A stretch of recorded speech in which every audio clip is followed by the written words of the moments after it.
Edmonton's Tim Hortons Field acts as the backdrop for the opening of the 103rd Grey Cup playoffs as two bitter provincial rivals battle in the Eastern semi-final. The disdain these two teams have for one another is well documented, but a lot has changed since the last time they met. Out is Zach Caleros and Trevor Harris at QB, and in is veteran Ricky Ray and youngster Jeremiah Masoli in a quarterback matchup that the Argonauts believe they hold the advantage on. His experience in the playoffs and Grey Cups, 3 Grey Cup championships, it's a calming influence for our young team, and it's a nice perk to have. And I can take anything away from Jeremiah. I think he's a good football player. We're focused on what we need to do. We know what it takes to lose and win games. And if we take care of those things, we'll be successful.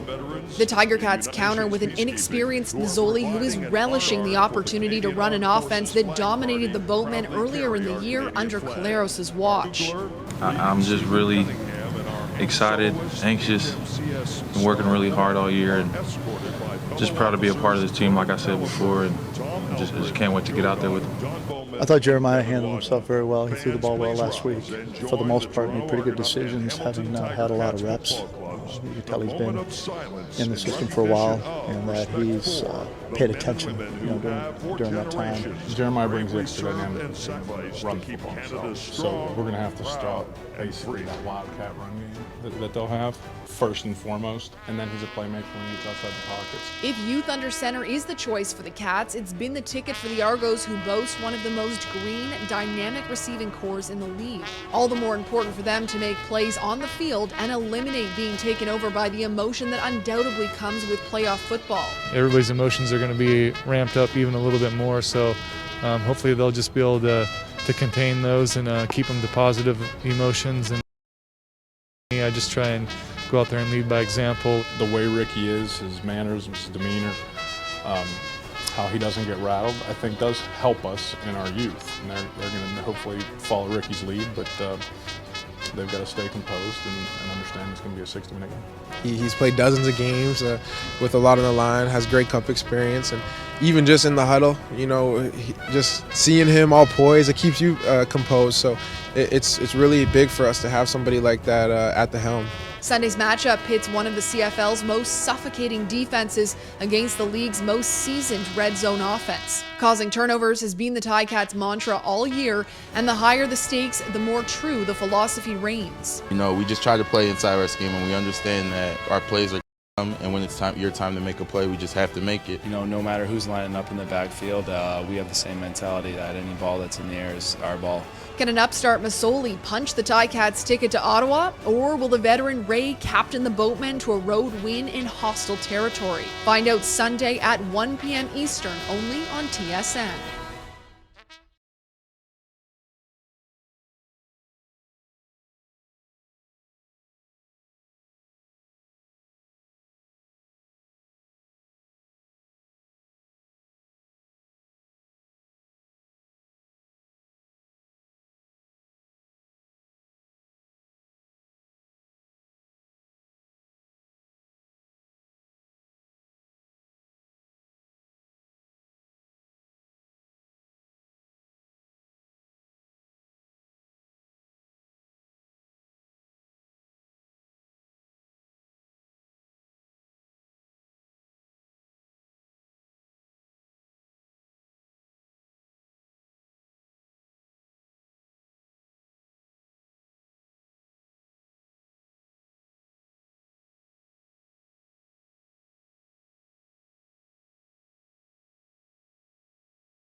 True north, strong and free, from far and wide, O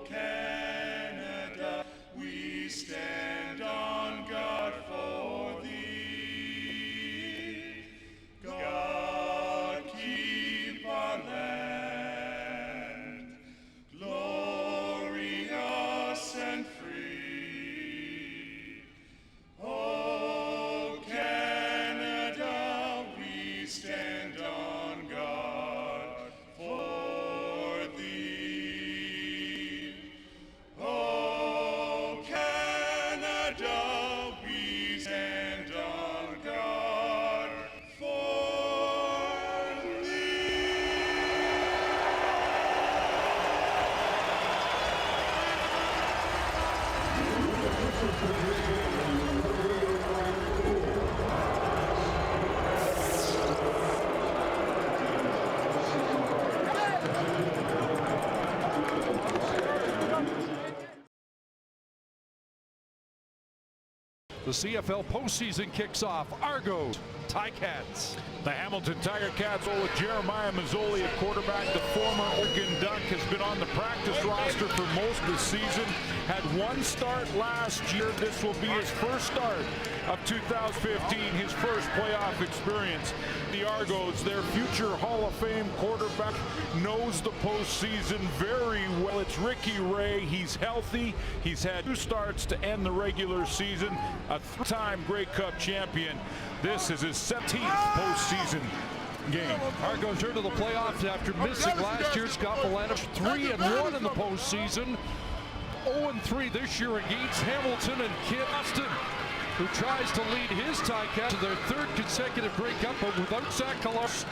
They won just 2 of their final 7 games, and those were victories over non-playoff teams. Both clubs 10-8. After the regular season, the Ticats have won the toss. It doesn't look like the win will be as big a victory as it has been in the past here at Tim Hortons Field, but the Ticats will have breeze in the 4th quarter. We're away in the Eastern Semi, and Chad Cackert's got to fight the sun, and he'll come out of the end zone. And won't reach the 15 line. A flag does come down. Might be a face mask on the tackle.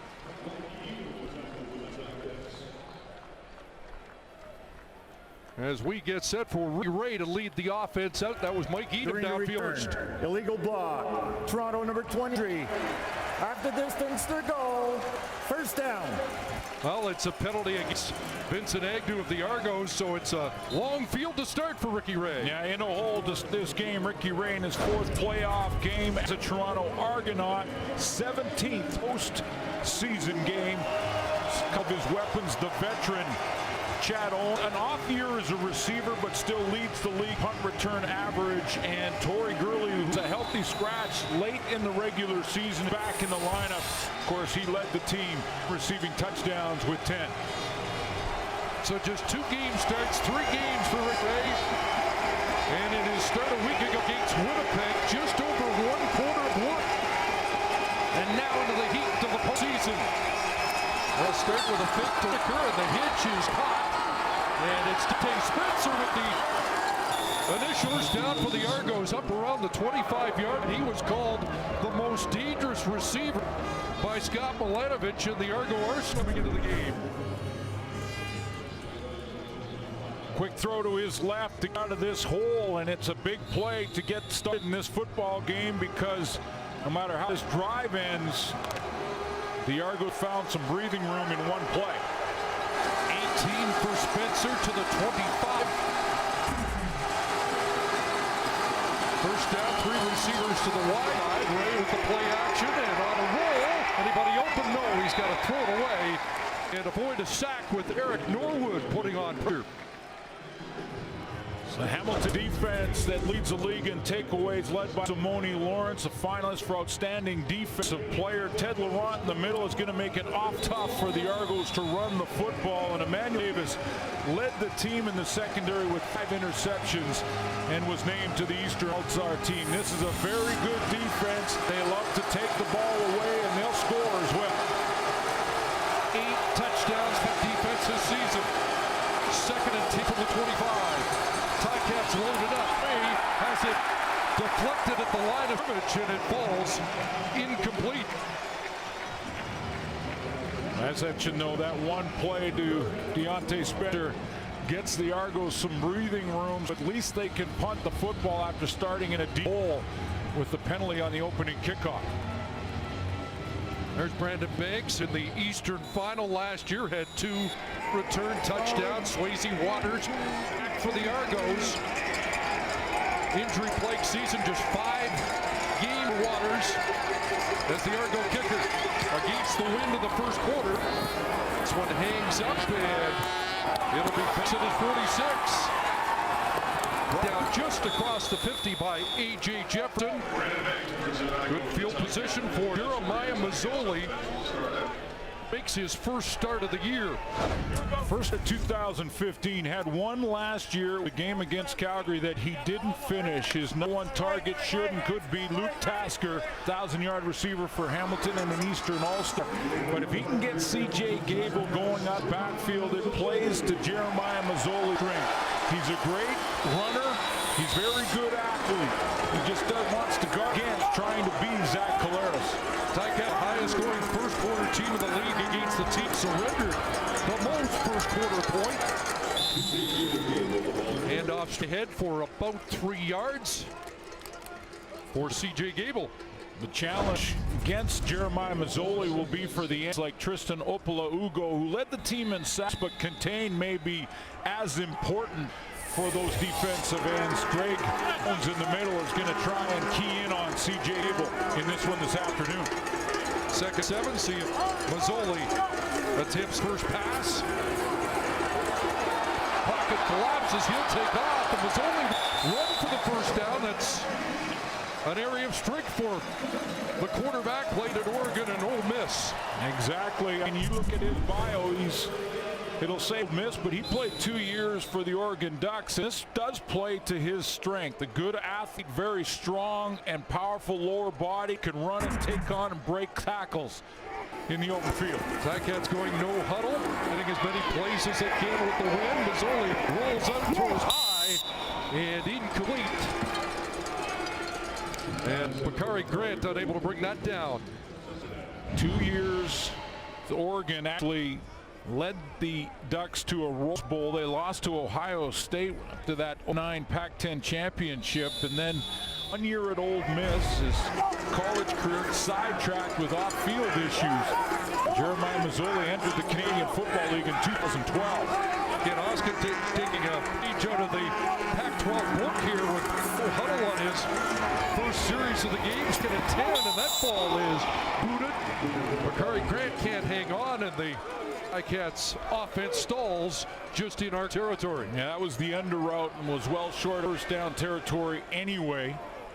But I did like the first play from Jeremiah Mazzoli to take off and run for that first Hamilton first down. So Chad Owens will drop back, get final instructions from Smolanovic.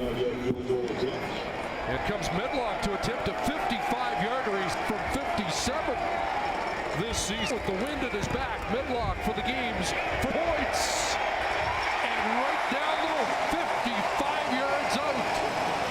And Medlock puts the Ticats on top.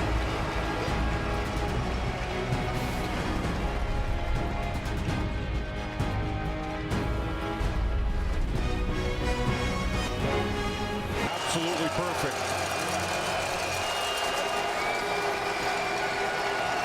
Well, this is interesting. Aiden McPherson comes up for the second series. That's the last thing we might have expected. And put Whitaker off the left side up to the 42-yard line. Yeah, usually just a short yardage quarterback, Adrian McPherson, gets a chance to. Looks like he's going to run over that zone read type play package and starts out with a run to bring Whitaker. So you've got Ricky Ray, you've got Trev Harris. Scotland Ballett's trying to throw some confusing signal at that defense. Second and 3.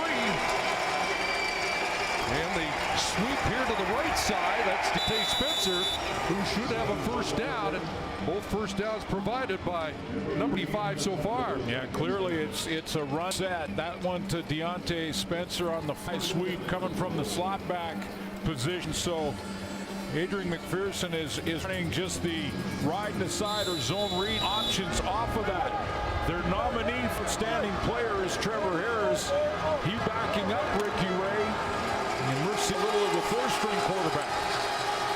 Milenovich did say that yards would be important here today as they work against the wind. They stay on the ground, and McPherson trying to get outside. And the big guy leans forward for close to 5, or he's 6'3", 220. A lot of years in Montreal as the backup to Anthony Alvio. Trevor Harris, 9-7 as a starter.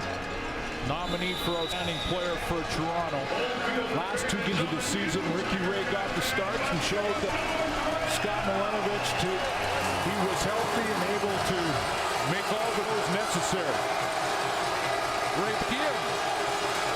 1 for 3 so far in this first quarter. As he looks at skin at 6. Short drop pressure on, and they've got Ray for a loss, a sack by Michael Atkinson.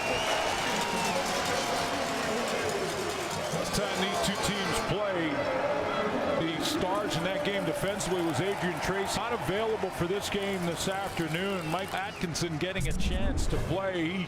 He's going to come in and make the difference on this one. Ricky Ray just did not see it as initially to his left, an open target. Didn't have a chance to get to the second progression. Orders to punt. Banks it is 25. To get outside, he might have the corner. Brandon Banks up around the 50-yard line before he's dragged down. Late flag. Lost as Banks is dropped at the 51. A gain only of the Cats with good field position. Ticat defense stung early.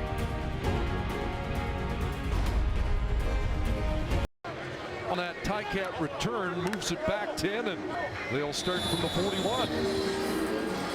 Offensively huddled up during that mode right on the sideline. And broke the huddle from the sideline.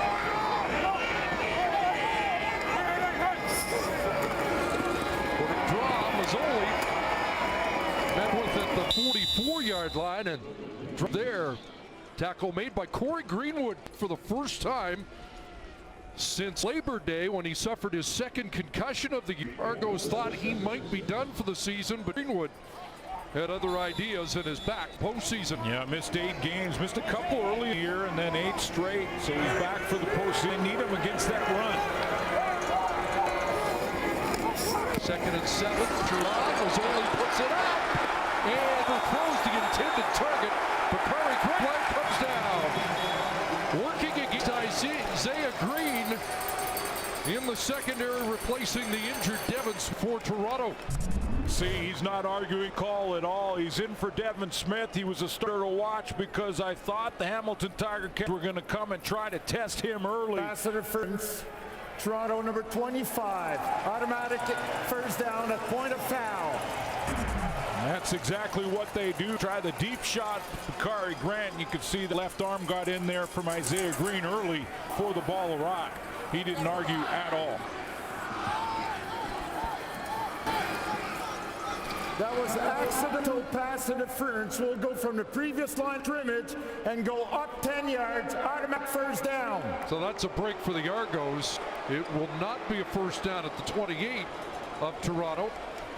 It will be 10 yards forward from the original scrimmage. Yeah, it is a bit of a break, and what they must have decided here is the officials huddled after the call was that as he was running, the arm in his running motion as the contact made. It didn't look like that to me initially. That's accidental pass interference. Toronto number 25. This is a 10-yard penalty applied for previous line of scrimmage. Automatic first down. You heard Kate mention these matchups, the highest penalized games. Argos had 381 yards. Ticats 350 in the 3 regular season meetings. So first down at midfield. Midway through this opening quarter. Quick hitter and a completion There's the former Argo Terrell Sickfield with a catch. Offensive coordinator Tommy Condell had to rework the playbook a little bit to better Jeremiah Mazzoli and his skills, his skill set, and that is the athlete in Mazzoli. 9 for Sickfield, 2nd and 1. Gable inside, and a hole. Nice second move by Gable to juke his way down to the Argo 34 and a pickup of 12. Of course, this is a Hamilton team that ranked 7th in the league in the regular season running the football. So just to see a little bit of C.A. Gable early on here. We've seen Mazzoli run it. There's the zone read play. Expect to see a lot of that this afternoon. Just for games for Gable. He had 9 for 81 last week at his best. And here's a little verse. Akwesi Owusu Ansah moved to bring down Brandon Banks. So you've got the strength of Jeremiah Mazzoli in his running game. C.J. Gable, who very, very few reps against this Argo team in the 3 games against Greg Jones and Corey Greenwood. Linebacking Corey, you're going to get a little Jermaine Gabriel in the safety to help out and run support. It's quite the matchup. 2 teams don't like to run, have stayed on the ground for the most part. Here in the first quarter, second it's Hamilton. Mazzoli to throw. And overshoots the intended target, but a flag comes down, and Mazzoli may have got hit late. Ricky Foley's putting his arms in the air. It looks like he's the guilty party here.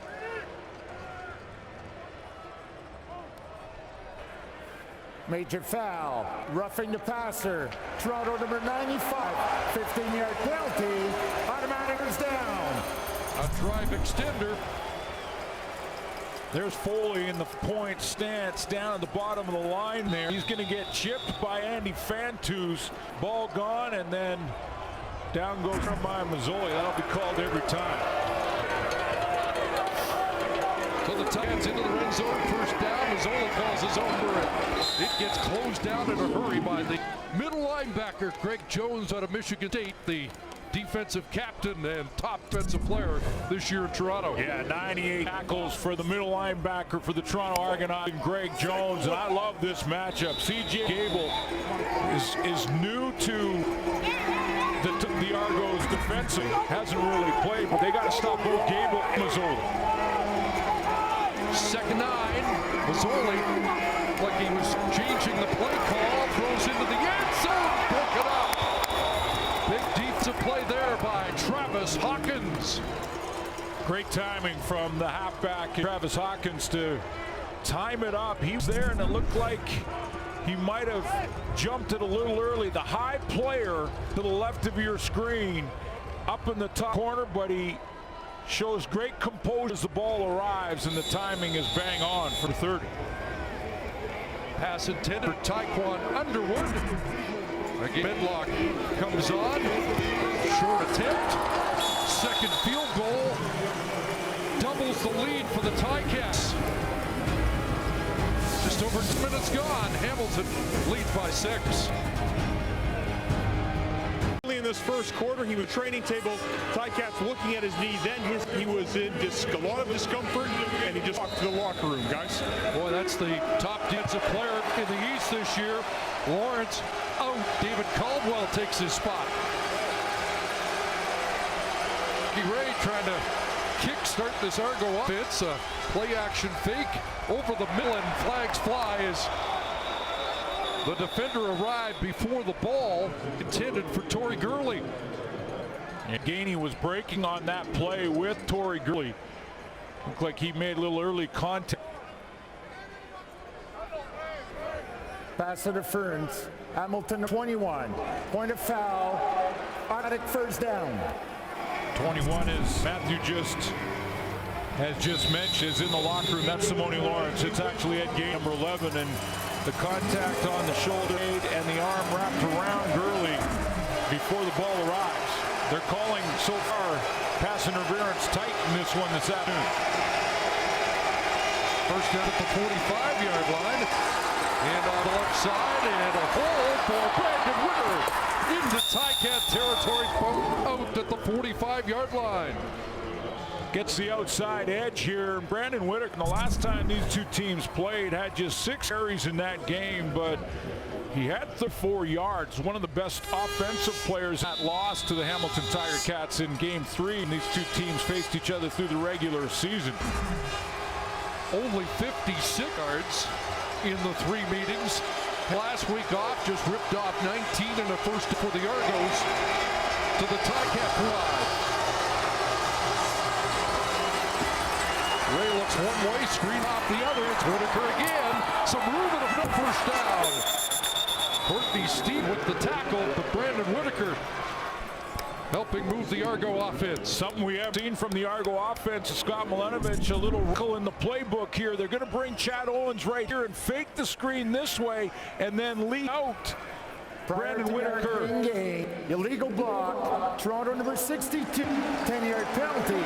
First down repeat. It's all-star right guard Greg Van Roten to get all to bring back that first down pay. Yeah, good play call, well executed, and it's taken off the board because of that late illegal block call. Low block downfield by Van Roten. Talked to Chris Vizal yesterday. He said the offensive line really meshed this week. He returns after missing 4 of the last 5 games. Handoff inside again. Whitaker. Positive rushing yardage for the Argos, who were last in the league running during the regular season, averaging about 80 yards a game. Got basically the penalty yardage back. And back to the, just behind the original line of scrimmage. Gives Ricky Ray a chance on 2nd down, but this plays to Hamilton strength on defense, just takeaways. 2nd and 12. 4-man rush. Ray steps up, throws incomplete.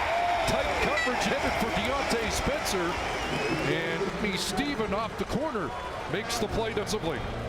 Good year for Courtney Stephen on the corner. 4 interceptions in the regular season. He is in the hip pocket of one of the fastest receivers in the Argo line. Deontay Spencer can pick him and put him down. He can flat out fly, and for Courtney Stevens to close that quickly on a curl means that speed did not intimidate the corner. So Waters to punt. Banks is back. Swayze will be looking for the corner. Back right down the middle, and that ball bounced back. Is he inside? That's a ball kicked forward. And a chance for the Argos to pick it up. They tried a little page out of the Ticat playbook, but Swayze Waters able to field the ball. Yeah, it was Waters. So obviously Waters is onside. He's allowed to recover it. And Moni Shank kicked it short. He went after it himself. Flags down. Not likely. No yards since it was Waters there. We'll sort out the penalties when we return late first quarter. Ticats lead by 6. Then fell out of favor so far that he was actually on the practice roster. But he says he credits conversation with Andy Fantus and Bakari Grant, who refocused him on being a professional. He paid more attention to details in the playbook, lost about 20 pounds, and says now that Ken Austin has noticed that, he himself realizes football isn't just about improving yourself as an athlete. You can become a better person. Try, guys. First 10 games off the roster this year. It went from Carlos to Jeff Matthews, who suffered a concussion on November 1st. Ja'Cory Harris started the last regular season game for the 3rd time in 3 weeks. A dip starter for the Ticats. It's Mazzoli's game to win now. Deep start for Hamilton. The ride and decide not going anywhere. Mazzoli dragged down on the play. Tackle made by former Ticat fan Daryl Wadd. Hamilton native, but there is a flag.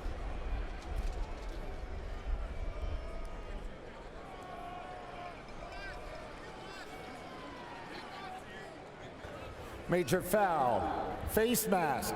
Toronto, 15-yard penalty applied from the previous line of scrimmage. Automatic first down. So what?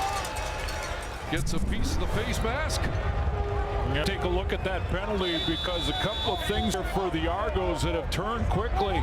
There's the face mask. You see Watt gets his right hand on the grill. Swayze Waters had a chance to recover the ball in plus territory. He wasn't able to do that. Now the penalty gives Jeremiah Mazzoli a little bit more room here to deal with. But Swayze Waters, we saw the flag when we went to break. He hustled down and he can recover the ball, try to scoop it and run, and then wasn't able to secure it.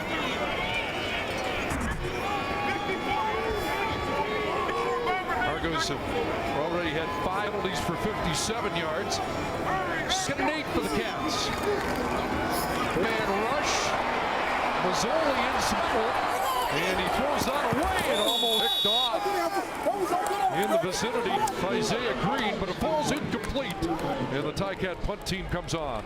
Mark Wright for the Argos does a great job of turning Jeremiah Mazzoli back inside. If he gets the corner there, he breaks down the Argo defense, and he can either run or pass, but great containment there by defensive end in Martin Wright. Medlock with the wind at his back. Chad Owens can't get over there, and it bounces past him. Back inside the 20, and he gets buried there at the 22-yard line. Good outs for Medlock, and a 63-yard punt backs the Argos up again. And good for the Ticats. Simone Lawrence checks back into the Hamilton defense. You mentioned their nominee for Outstanding Defensive Player and now a finalist. He'll be representative out of the East Division in that category awards night. Adrian McPherson comes back here into the final half minute of this first quarter. And this has been as busy as McPherson's been here. First down at the 21. Quarterback draw. The big guy's going to run for a first down up to the 32. Former Mr. Football in Florida.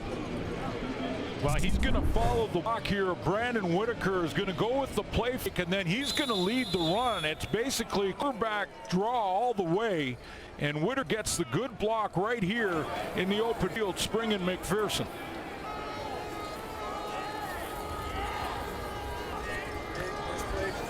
And Tony Lawrence down again and getting attention. See what happened to Simone Lawrence. It was the Whitaker block down on the legs.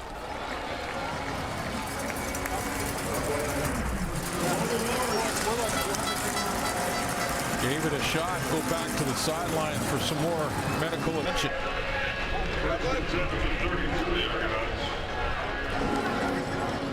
Both these head coaches, former quarterback Scott Milenovich and Kent Austin, and both going southpaw. They're going to their runnings.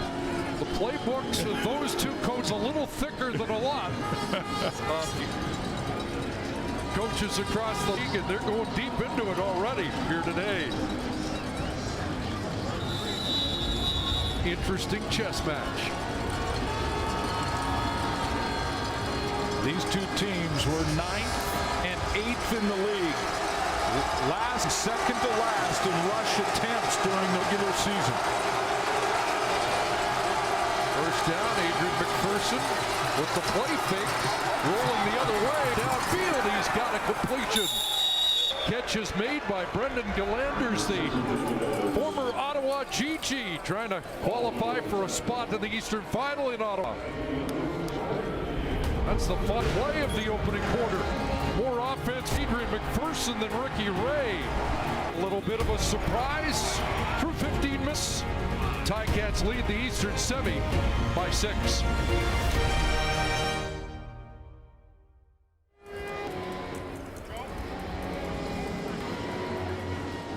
More important than the passing game in the quarter. Well, I'm not surprised to see with Jeremiah Mazzoli in his first start, this being a playoff game, that they're going to go to the run, including Mazzoli running it. When you look at the Hamilton rush yards, a little surprised to see Adrian McPherson in the game as much as seen him in the first quarter. Ricky Ray was just 1 for 4 in that quarter. Well, that raises some questions about Ricky Ray.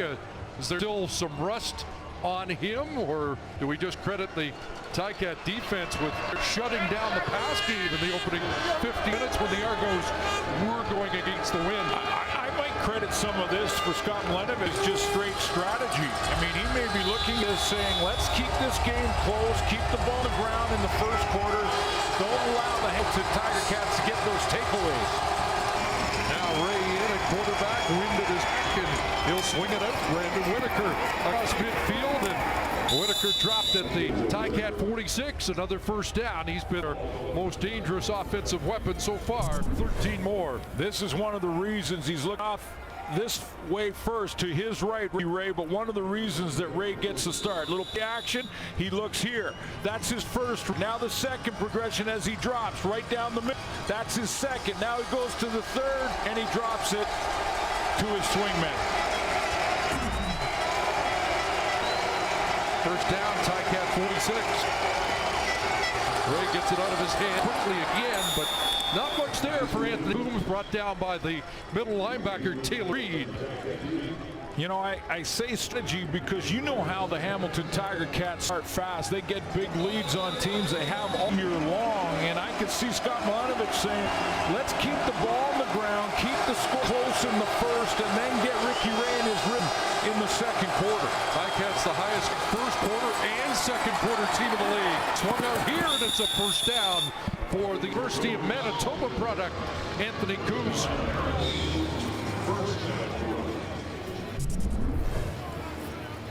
Three receivers to the wide side of the field. Anthony Coombs, he's going to just swing out in behind DeAndre Spencer and then just sprint to the sideline in that first marker.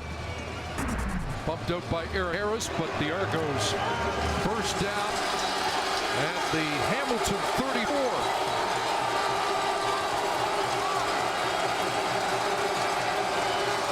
Three receivers to the short side of the field. They dump it off underneath, and a short gain there for Chad Owens. And Taylor Reed now in some discomfort. Led the Hamilton Tiger Cats in tackles this year with 83. 2/3 of the linebackers are now down for Hamilton early in this game. And Simone Lawrence, we're told, had gone back to the Ticat dressing room. Now it's Reed on the limp. The backup middle linebacker is Frederick Plessius. Michael Atkinson has just checked in the game. And there is Plessius. Yep. Atkinson came in for Brian Hall, who's going out for a second as well. At least to play here. Plessius, the third-year man out of Laval, has the spotlight on him now. No gain rolling, so it's 2nd and 10.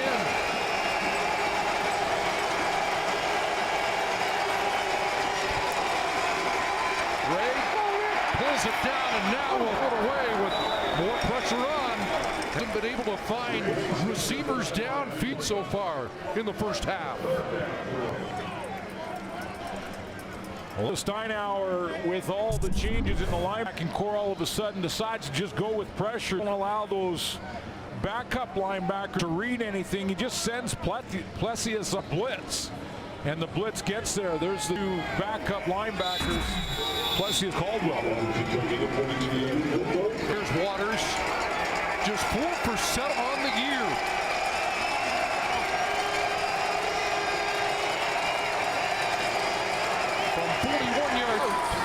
Swayze Waters hits it, and the Argos are on the board.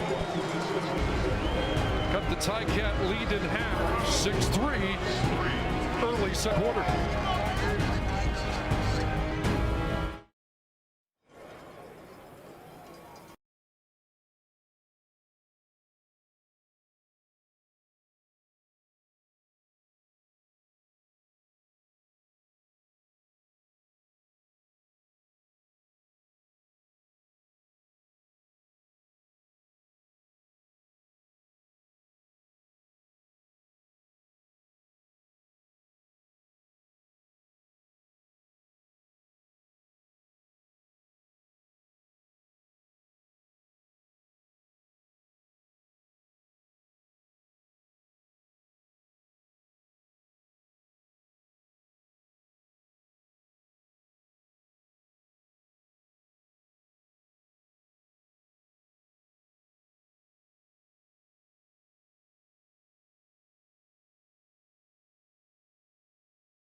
on here. Bo Levi Mitchell, a finalist, outstanding player. Gets huddling up on the sidelines again, then had to run through the cheerleaders to get into their positions. Hope everybody made it on the Twitter side without any casualties. First down at the 5-yard line, and they throw the hitch. Andy Fantu's the catch, and waiting for him, a former Ticat, Brandon Isaac, the strong side linebacker. Defensive coordinator for the Toronto Argonauts, Kate Crehan, knows one thing, that with Jeremiah Mazzoli starting this game, you're going to see the screen and the run a ton. High percentage throw. They're going to try and keep the ball on the ground, especially first down scenarios. 2nd and 10, and again see the Ticats reset the offense. Pressure coming, Mazzoli now on the run. In pursuit, and Mazzoli struggled, will get through. Out of bounds, Ricky Foley with pressure. Talked to Ricky Foley yesterday in the walkthrough, and that's exactly what he's to me, that he's really concerned with containment on Jeremiah Mazzoli. Thinks that he's going to take a look down the field at one receiver, then he's going to use his strength, which is his legs. He was also concerned about the panel's prognostications, but that's another story. Another story. Didn't exactly agree with our panel. Of course, that won't first time. Headlock to kick, first time against the wind.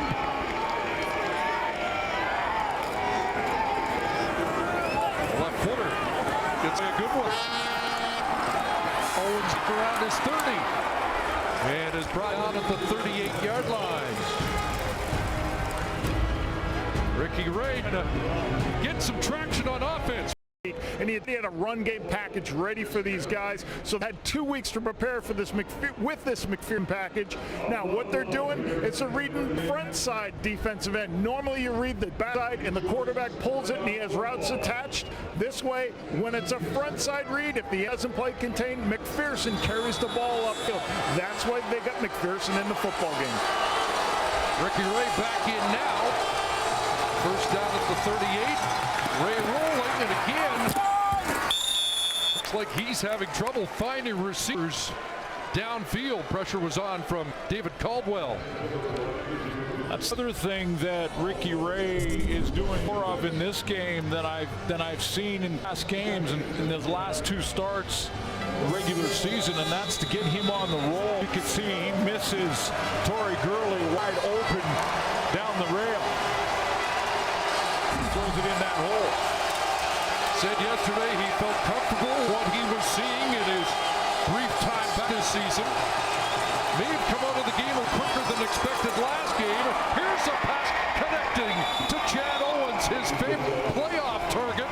Chad Owens with a big catch into Ticat territory. You heard Matt Duggan in the pregame show say sometimes it's just one throw that gets a quarterback thinking, yeah, I'm back. And this may be the throw for Ray. This is the accuracy we're used to seeing from number 15. He puts it in a tight window there to Chad Owens.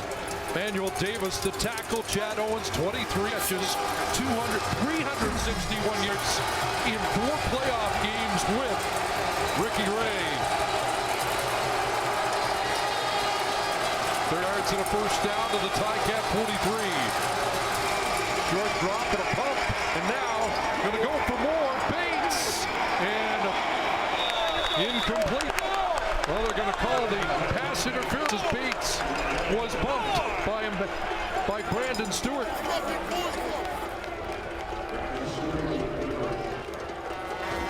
Pass interference. Hamilton, number 5. Point of infraction. Automatic first down. You're right, it was 9, not number 5. And Brandon Stewart's in man-to-man defense on Bates. Gets his hands on his arm. Doesn't allow Bates to get his arm up. The former quarterback at University of Ohio tried to jump and was down by Stewart. Bates' 2-game regular season. Ricky Ray has time, looking into the corner. Jump ball, incomplete. Austin, contact again. Another pass interference call in the back of the end zone on a pass intended for Torrey Gurley. Gurley was open right at the corner, and the ball was a little low coming, or late coming out, I should say, from Ricky Ray. Couple of penalties. Pass interference. Hamilton, number 0. The foul occurred in goal. The ball will be played in goal. On the play, we also a major foul, roughing the passer. Hamilton, number 6. By rules, we cannot apply a foul. First down, Toronto. We'll put it on the 1-yard line. Let's take a look at the PI first on Rico Murray playing the side corner. I mentioned Gurley is opening the corner. He wants the ball quickly. Now Murray tries to recover, gets there too soon. There's the PI call. And here is your roughing the passer right there on Brian Hall. The first and back in, plunging. And not able to get the initial surge behind center Jeff Keeping. It's going to be 2nd and goal. Boy, tough to run. That's the strength of defense for the Hamilton Tiger Cats.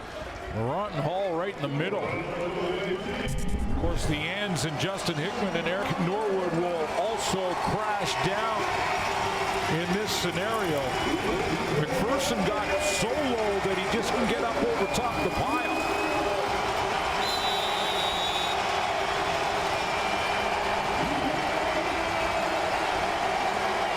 Couple of touches for McPherson in short yardage this season.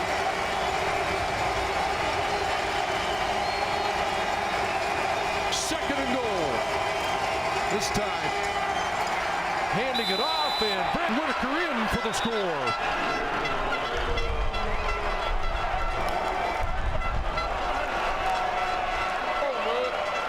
Alexander Dupuis play fullback. He's going to get the first block, and then it's going to be Whitaker right in the hole, and he goes one-on-one with Brandon Stewart, who got the first pass interference call, and he just lowers his level, gets a good low leverage on Brandon Stewart, and gets across that goal line. 6 touchdowns in the regular season, 3 on the run, and he has first major score of the Eastern Semi.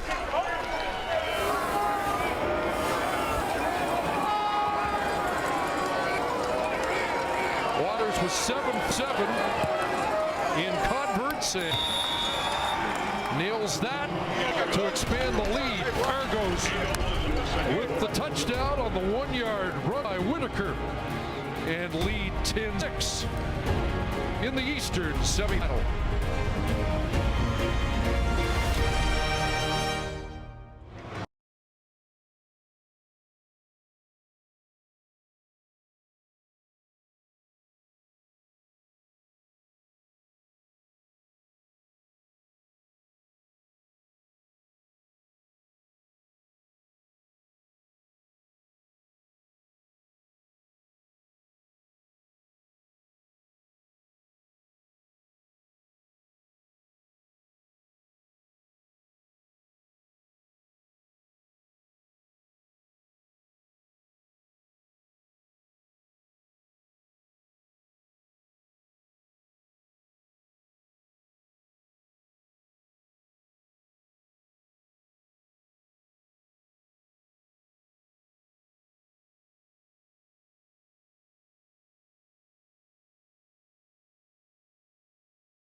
Goes with the first touchdown, a 6-play, 72-yard drive. Penalty aided, 42 of the 72 yards in the drive were result of pass interference calls. This second on Rico Murray, that put it down on the 1-yard line. Brandon Stewart had the first. I've counted 3 now pass interference calls against Hamilton early in this game. Got to try and eliminate that. Both these teams were pretty good in the defensive pass interference and illegal contact territory this year. Brandon Banks on the return. And Banks down the sidelines. Stepped around the 49-yard line, but you get another kiss of how dangerous he is every time he touches it. Sort of waiting in the weeds too the last 4 or 5 games of the regular season. Brandon Banks' average dropping during those games, and he just didn't seem to be himself. He got nicked a couple of times as well and wasn't 100% healthy. Steps out of bounds right there, but he can turn it on in a heartbeat. Couple good returns over. That's his longest kickoff return of the year, 45 yards. His longest had been 35. More dangerous as a returner, sets up Mazzoli, and the Titans first down at the 49-yard line. Mazzoli for the middle, and incomplete. Wanted Andy Fantuz, but the pass high. All about the little things and the execution here, or the lack of it, for Jeremiah Mazzoli. First of all, not a good play fake here to Jay Gable, so it doesn't hold linebackers, and then he tries to fit a pass in with the linebacker hands extended, throws it high on Fantuz. The accuracy not there. Right on the side, and the run into Argo territory is going to come up about a yard short of a first down for Mazzoli. Yeah, they're looking like they're moving close. It might be inside a yard, Chris, and he dove forward there. Ken Oss trying to get a good look at it. That's right in front of the Hamilton bench. Just inside 52-yard line. They have to get to the 51.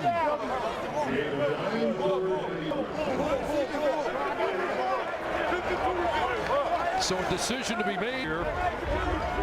They're bringing in the big guys and leaving the offense on the field.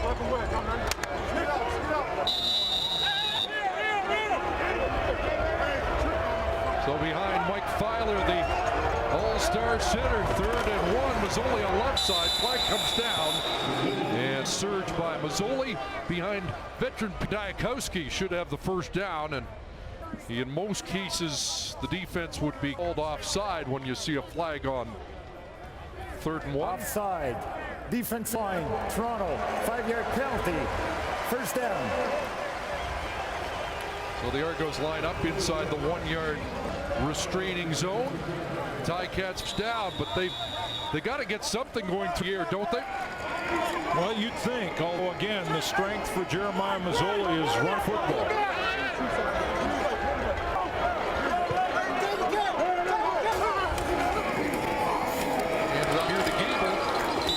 And the former USC Trojan has a couple. You just keep in mind that Jeremiah Mazzoli in his first year in Oregon set an Oregon record in rushing yards by a quarterback with 714 that first season with the Ducks. But in the Canadian Football League, sooner or later you can put it up in the air. Like on 2nd and 8. Absolutely. 147 yards pass last week against Ottawa in relief.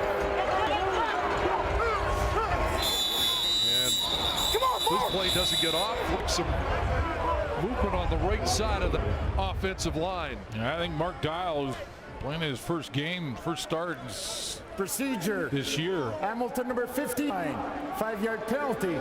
Remains 2nd down. And Jeremy Lewis, the incumbent for Kid Austin, and tackle injured. So Dial, who is a veteran, called upon to play his first game of the year.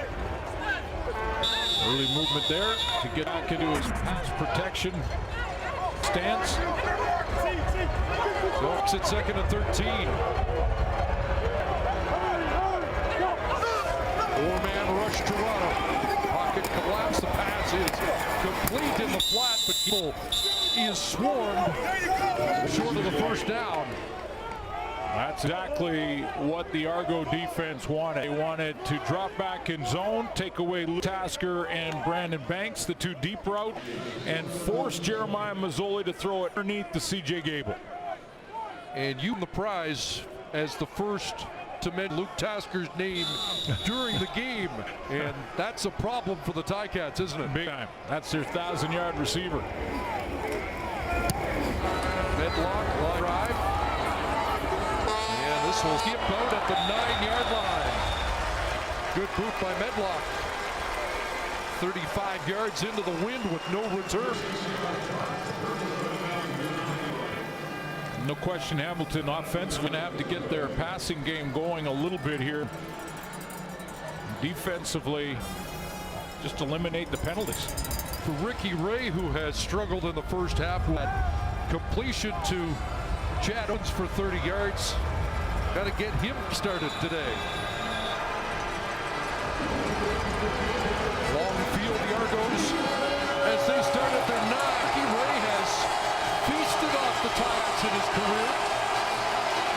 The team with 300-yard games. A little hitch here, and Spencer brought down by Stephen. Big set down here. Ricky Ray can convert to get a new set of downs. Get some more room even if he has to punt the football away, and he saves that field position. A stop here by Hamilton. He could get it in plus territory. It's a good open field tackle by Whitney Stephen. He's made a couple now.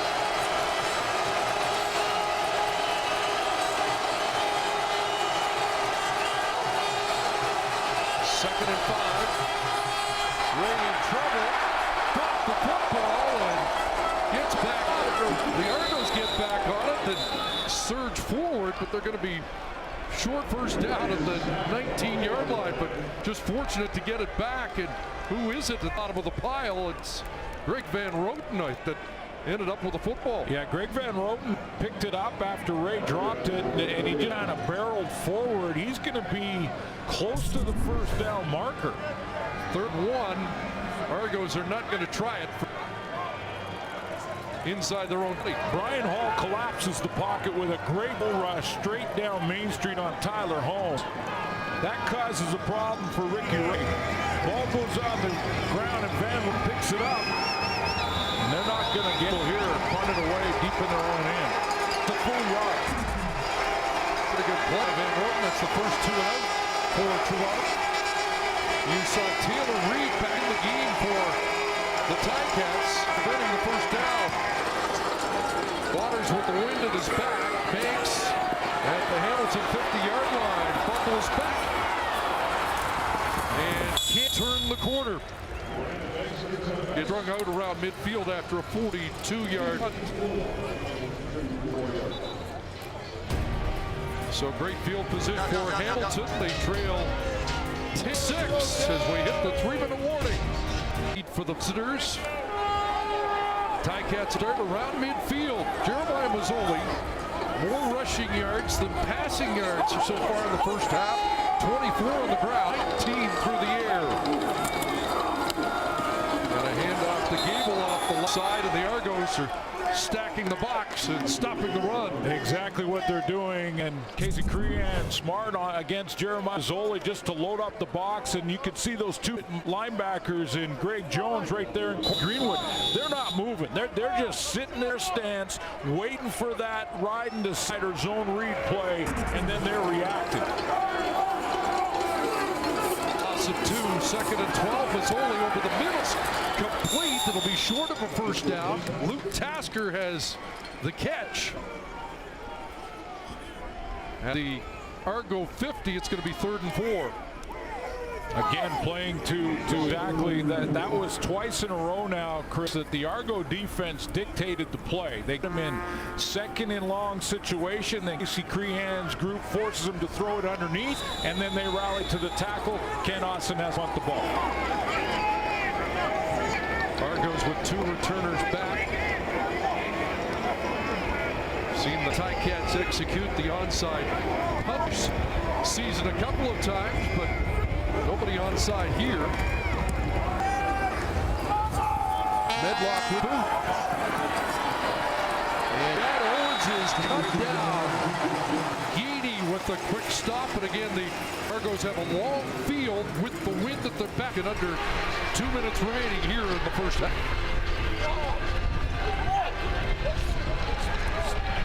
Starting the feeling that this game is going to open a little bit more as soon as one of these quarterbacks, that deep ball, one sort of intermediate from Ricky Ray to Chad Owens, I might get things started for the Argos.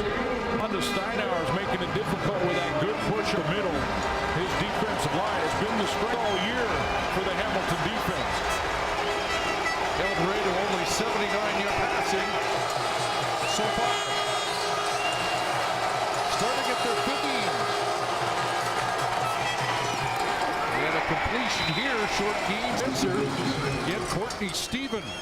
But until you try and take a couple of shots deep, those defensive backs, Steinauer's group is going to continue to climb up on top of these receivers. Emmanuel Davis had a great, Courtney Stephen, a great start to this game. An excellent season. There's your safety in Butler. I mean, they're going to continue to climb down on these receivers unless they try and buy them. Argos without two of their big three now. Hazelton and Elliott both hurt. Second and 5. Crosser underneath, and that will be a first down. Spencer gets bumped out on the 30-yard line. Spencer did not play against Hamilton this season. Had 103 yards last week. Trying to push it a little bit this way into the short side of the field is Ricky Ray in this play. And you're going to see deep coverage from the Ticats. Make sure they take away those options and force Ray to it underneath. But sooner or later, you still got to take a shot, even if it's a 50-50 ball. Fourth catch for the yards for Spencer. First down for Ray. Had a little time, dumps it off underneath, and Whitaker makes this man miss and has a first down. Taylor Reed had a shot. And Whitaker broke the tackle. Well, that's the progression. If this game for both these offenses becomes this kind of up and down game, then you rely on your playmakers like Brandon Whitaker to make tackles, or Brandon Banks on the other side. Back to the first downs and up to the 42. Ray again over the middle, and Owens can't make the one-handed catch.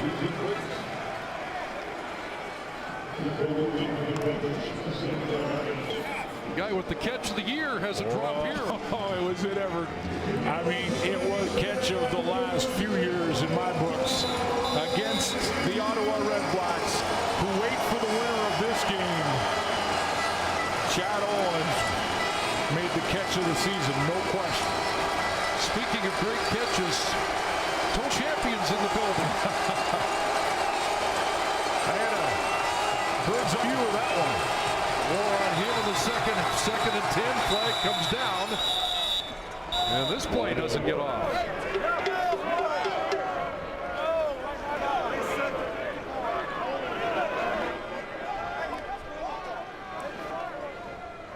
Time count violation. Toronto number 15. That's why he's upset. Down will be third down. Well, that's a costly one. That's why he was so upset. He thought he had snapped that ball on time, and Smolanovic is also getting the explanation on the sideline because it's loss of down inside the 3 minutes, which means Toronto will have to punt. They don't get down back 5. Maybe the last time they touched the ball with the here in the first half, in all likelihood, unless the Ticats make a mistake.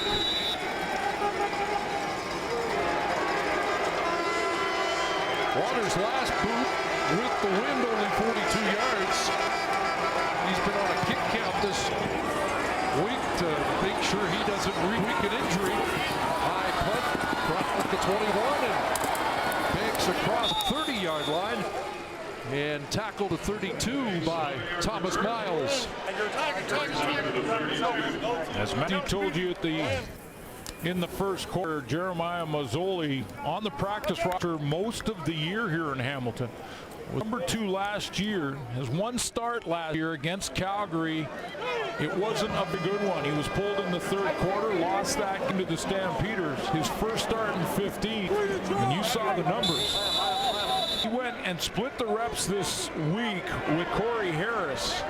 And Kent Austin had a gut feeling that Jeremiah Mazzoli had more command of the huddle. That's why he went with him. Said we may see both Pierce the zone read. Mazzoli runs it up near the 40. He said in likelihood we would see both quarterbacks in this game, and based on what we've seen from Hamilton the first half, you might expect to see Ja'Cory Harris at least get some reps in the second half. Last 2 games, he got some playing time, went set for 11, not throwing a touchdown or an interception. We just may see. 2nd and 3, fake to Gable, and that does some scrambling, and he's get brought down short of the first down. So 18 seconds on the clock.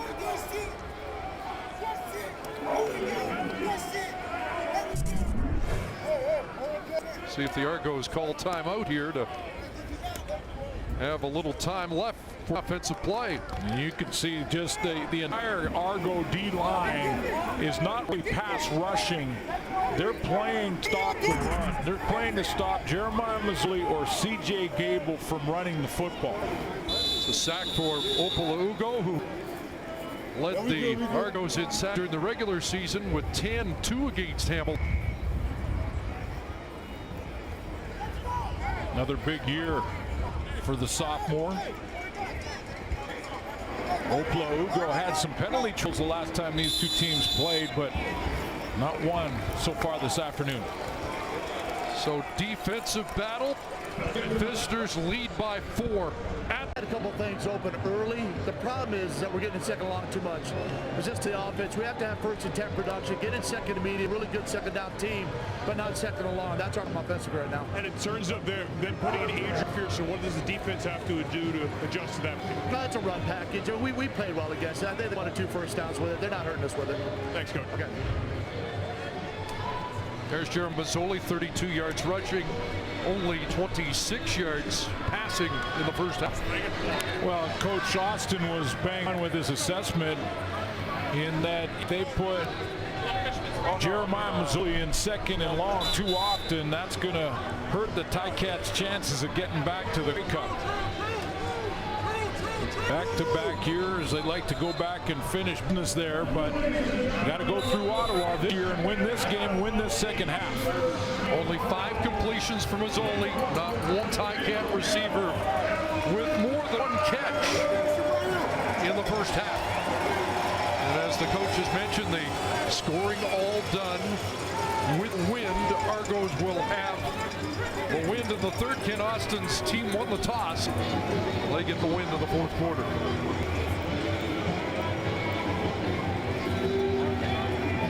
Chad Keck, Deontay Spencer drop deep.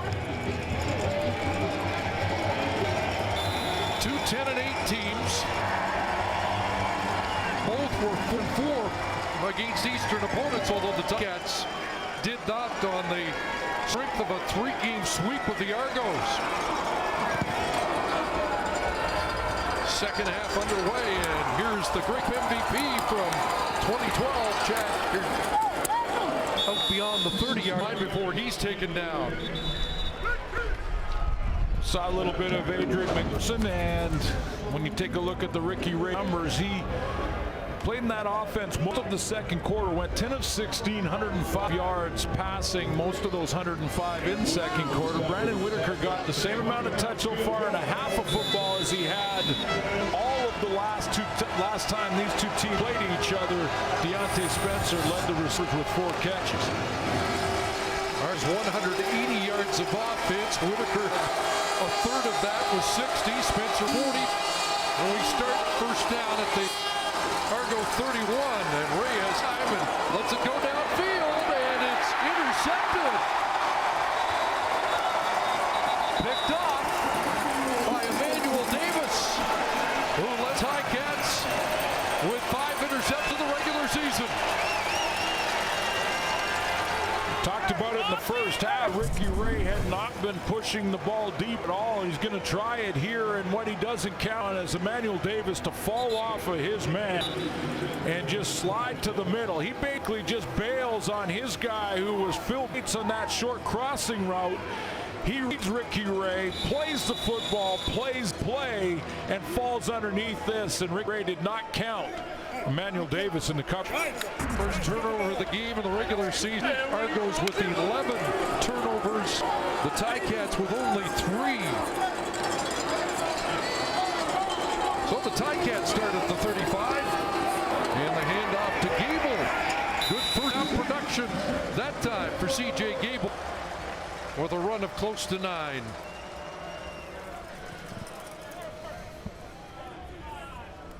Here's the second and medium Ken Austin talked about. Or second and short in this case. Second and about 1.5 yards. Fake to Gable, and Mazzoli will run for the first down up over the Ticat 50. Go back to that interception by Emmanuel Davis, and I'll show you where he in coverage and how he falls off. There he is down in the middle of your screen here. Now he's going to have his crossing route, but he sees Ricky Ray. Look for the deep route. Stop it there, guys. He's just going to back and fall underneath this post, basically play the play and let his guy go on that crossing route.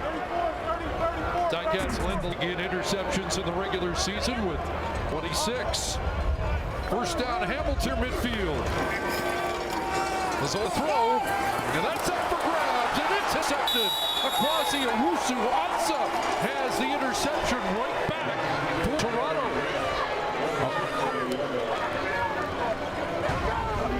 Or during the regular season for Owusu-Ansah, including one against Hamilton. So on the opening possessions of the second half, the teams trade interceptions. Routes here, but he's got to cover 4 with the secondary behind him, so he doesn't have to take the inside quarter player. I'll show you what I'll go. 1, 2, 3, 4 deep for the Toronto Argonauts. He knows that that man is covered by quarter player, so he can take the outside deep and cuts underneath it for the interception. Argos get the counter, not going anywhere. Brandon Wicker is dropped for a loss by Justin Hickman. Loss of 4, and there's activity along the sidelines. Yes, Chris, right after that interception by Jeremiah Mazzoli. Now, I'm not sure if Ken Oz is going to make the change in the next series, but immediately Ja'Cory Harris went to the sideline, started loosening up his arm. Passing down for the Argos, going to 14. And Ray going to take a shot downfield and incomplete. Intended for Torley, well covered on the play. 2 and out, and the Argos for the second time go out and out. Two and out, Chris. Well, an interception, and now this 2 out here for the Argos. Gurley is just, the road is run for him by Rico Curry. But that's twice now that Ricky Ray in this second half has gone with the deep shot. One was intercepted, one is incomplete. But does he give more room on those intermediate runs as the game goes on? Waters to punt, and he nearly had blocked. The Ticats have blocked Argo punts each of the last 2 regular season meetings. Banks has the return. Brad Banks up near midfield and over it with huge return after the Ticats early blocked the Waters punt. So Brandon Banks with a big return. Who comes in at quarterback? It looks like it's going to be Corey Harris for Hamilton when we come before Mazzoli relieved him. And just 51 yards passing in that game and was pulled. Mazzoli went in, finished. See what Harris do. Starts in Argo territory and hands off, and nothing on first down that time on the ground for C.J. Gable. Take a look at just who Ja'Cory Harris is. You mentioned University of Miami. Almost 9,000 passing yards and 70 touchdowns there. Stops in Miami and Philadelphia in the NFL. Started in Edmonton and got his first start last week here in Hamilton. Same high school in the Miami area that produced Rakeem Cato. 2nd and 11. Likely to see Harris pass for the first time. Argos drop 9. Harris underneath has the completion. And it's just going to be short of the first down. Good second effort. by Brandon Banks to get it into range for possible third down gamble. Well, it'd be tempting here if you're Kent Austin to try and grab some momentum. It looks like a full yard. Of course, guys on offense are going to try and tuck him into it, and he's gonna put the elephant team in there, the big guys, and Matthew Gerard, CO Prime check in. Leave the offense, go double tight end. Big boys hunker down. Third and a yard, and Harris off the line. Not a great surge. I don't know. Close, and the Argo defense already celebrating.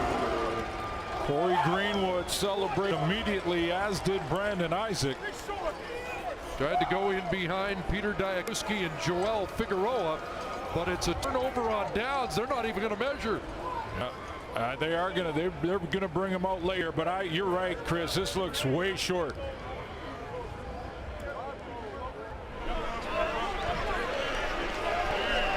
They didn't get anything. 3rd and 1, and it comes up a yard short. Corey Greenwood in the middle of it.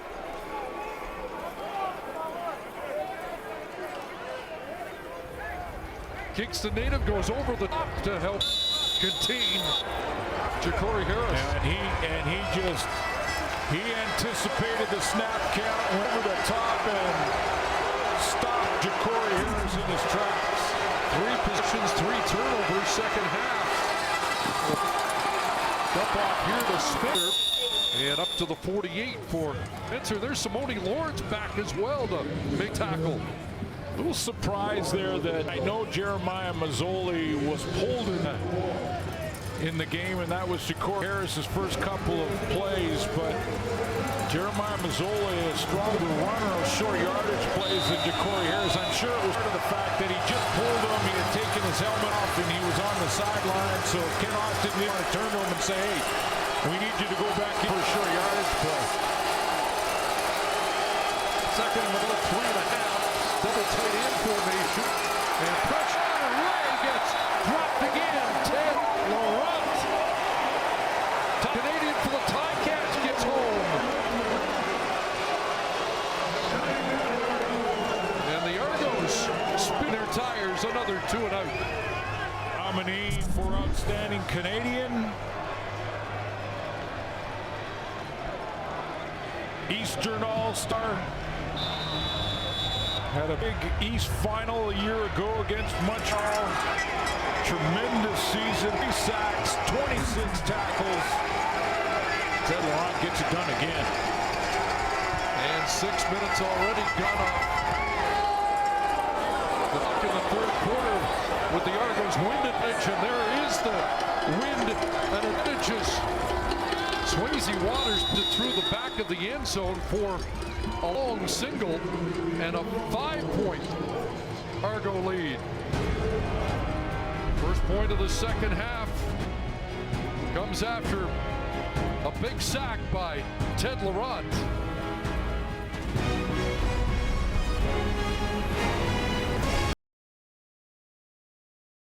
Tops this year, John Bowman was the leading sack man, and it's 2-1 in favor of the Ticats here in the Eastern Semi. How about a year for the Red Blacks? They get first in the division, get the sack title. 9 All-Stars, and now another sack on you as Ja'Cory Harris taken down by the Argo sack master Tristan Opolugo, who comes up with a little bit of a limp after his second sack of the game. Well, and he likes to play against the Hamilton Tiger Cats, especially this year. 2 games this year, he had a sack in each one of them. And he's going one-on-one with Joel Figueroa. Inside move, good hands, good strong hands, and straight to quarterback Ja'Cory Harris. He didn't step in that pocket. He's right in that passing lane. Opolugo came up on the limp, but there's also an Argo down in the secondary. So Brandon Isaac gets attention as they look at his knee. Veteran strong side linebacker in his 5th year. So now Scott Milanovic's defense will have to be adjusted, like Vince Agnew to come in. Not a lot of playoff experience in that defensive side of the ball for the Argos. Ricky Foley, yes. Brandon Isaac, who's down right now, was the other guy. And not much else. So inexperienced defense against inexperienced quarterbacks. There's Casey Crehan, the defensive coordinator. Chris Van Zyl telling us yesterday that he spends a lot of time in meetings of the offensive line to keep up on what offenses are doing so he can counter it. Now let's take a look at Ugo's sack one more time. First of all, Chris, tell me if that stance doesn't remind you of a former BC Lion, now a Pro Bowler in the NFL. Look at that twist of hands over the top. Who left Joel Figueroa in his wake? Cameron Wake. Nice. It's the playoffs. 2nd and 16. The throw by Harris incomplete. Would have been short of the first down, and 10 for Taekwon Underwood. And neither offense getting any done here in the third quarter. Boy, pressure on Ken Dawson and Tommy Condell right now to try and figure out how they're going to manufacture some offense with these young quarterbacks. You know, you can only do so much in the run game, and Toronto had countered that by loading the books and bringing more players down to the line of scrimmage. Can he suit up for the fourth quarter? I don't think that's in the rules, but you've got to try to find a way.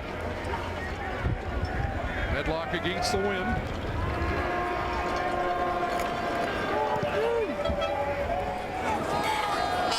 And the kick is fielded by Owens. It's going to be a no yards call. Chad Owens dashing into Ticat territory, but that'll be a 15-yard penalty. Ricky Ray and the Argos have been sluggish in the second half, but great field position when we come back. Absolutely, Mr. Champion. I want to ask you about that catch back in '89, but you were here earlier this week to talk to the team. What was your message to them? My message to the team was, if everybody go out and just do their job and play, I mean, don't try to make it a special trip. Don't try to make this. Don't try to make other plays for people. Just do your job, and everything will come out wonderful if you just do your job. You did your job in 1989. Did you tell the players about that catch? Did they ask you about it? And maybe more importantly, did you and Ken Austin relive that '89 Grey Cup at all? Well, we talked about Grey Cup, and we talked about a lot of other things, and a lot of players talked about it because they saw it on YouTube. You talking about young guys, and they saw it on YouTube. So to get to see me, the person that made it, I guess is exciting to them, you know. Thank you very much. Thank you very much, Mr. Champion. Thank you very much. Yeah, great to see Tony Champion, and I was about 3 yards away from one of the best or worst seat for that. Worst seat at the moment for us, but was maybe the best catch in a championship game I've ever seen. With broken ribs, and to you tie and I are both so unoriginal. Both, when we met yesterday, asked him the same question first. How are ribs? Yeah, I gave him a little lunch back in there.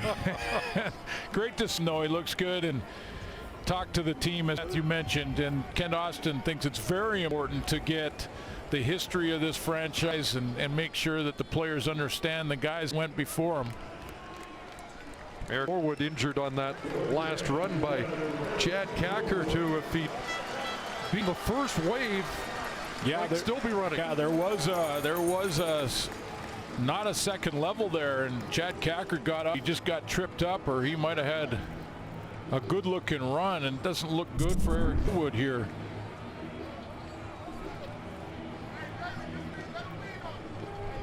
Norwood is he's the guy who dives and just gets a piece of. You can see that knee bends awkwardly in a direction that's not supposed to. Getting hit by Simone Lawrence. I was about to say the good news, and Lawrence knew right away. The good news is that Lawrence is back. He was knocked out of the first half, and so was Taylor Reed. They're both back in the game, but it's not look good for Eric Norwood. Arnaud Gascon-Nadon out of Laval has to come in to replace Norwood. Second 5 for Ray and the Argos. Ray steps up, throws over the middle. Is it caught the 25-yard line? It is. Deontay Spencer scoops it off his shoe tops and a big first down and 15 more for Toronto. Good talk yesterday with Scott Milanovich and just talking about his receiving core, and he was really excited about just how well Deontay Spencer's been playing. Now they're going to rule incomplete. Spencer pleading the Argos sidelines to challenge. Hands underneath. And a challenge is coming from the sidelines as Spencer was very demonstrative to make sure Scott Milanovich challenged the call. Well, two things here. One, Spencer is challenging the ruling on the field of an incomplete pass. They believe the pass was completed. The play will be reviewed. Spencer had his hands under. You could see from that first view, and he did show the official the ball quickly. But remember, you have to survive contact with the ground. You can't use ground. The ball can't touch it to help you make the catch. We lose sight of it a little bit there.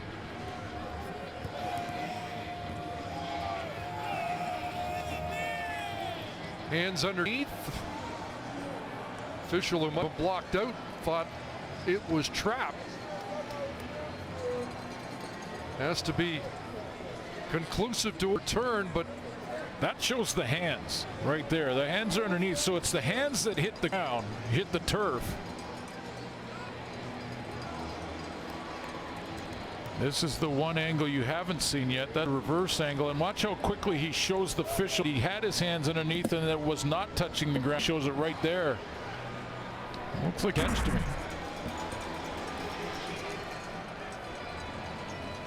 He's been the favorite target so far today. Now to say how excited he was, and Scott Milanovich see Deontay Spencer play so well in the back half of the season and heading to the playoffs. You know, the Argos relied on that big three in the receiving core with Kevin Elliott, Vidal Hazelton, who was a scratch for this one this afternoon, and Torrey Gurley. Well, two of the three not in the lineup due to injury here today. And Scott Milanovich said he felt that Spencer would be a difference maker. The Argos had 2,861 receiving yards from 5 new receivers this year, including Spencer, and the group you talked of, the big three, might be the best recruiting 1 year in a long time at the receiver position. After review, the ruling on the field is reversed. The pass is completed. It will be first down Toronto at the 24-yard line. Boy, that's a big challenge. Toronto. Big challenge. Good challenge. It gets it into plus territory and another set of downs for Scott Milanovich. So, you know, Deontay Spencer knew right away. He had his hands underneath it. He signaled to Scott Milanovich, and he was convincing. You can't always believe the receiver. No. I would say it's a 50-50 proposition, but he sold it well. 6 of the 12 completions. Ricky Ray have gone to Spencer, a first down. Fake to Whitaker, time run out, now he dumps it off to Whitaker.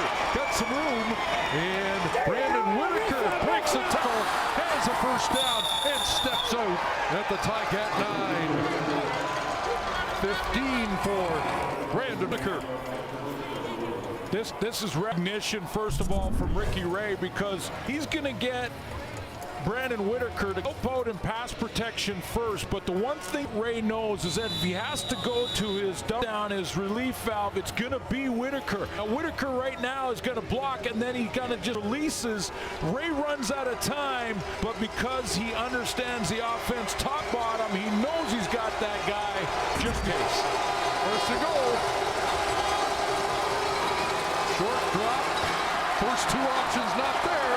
Now it goes end zone touchdown. Chad Owens, an Argonaut touchdown.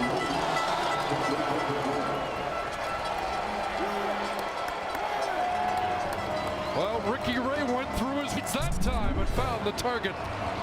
He played a little rope-a-dope in the second quarter, and a little bit at the beginning of this quarter where he's taking him hits. He was leaning against the rope, and then now he's got the offense rolling, and he threads the needle there to Chad Owen, finding a little running lane. That's pocket presence from Ricky Ray. touchdown catch in the postseason for Owens from A. After the big challenge of the Spencer catch, Waters adds the extra point. Argonauts now get a second meeting with the wind and have a 12th lead. Hey, just find the windows, that's all. Chad Owens ranked 5th in the receiving corps. Not Chad Owens type numbers this year, but Chad Owens is the veteran with playoff experience, and watch him work himself open for his quarterback. He sees where the coverage is, he finds a little hole, and he provides a tough array. You heard him say, just find a window, and Keston mentioned yesterday, Ricky Ray anticipates the open window as well as anybody. Big touchdown for the Argos when this quarter, just 5 minutes remaining, they got the wind at their back. They had to get in the end zone with the wind at their back and get it done. 4 plays, 43 yards in 1:29.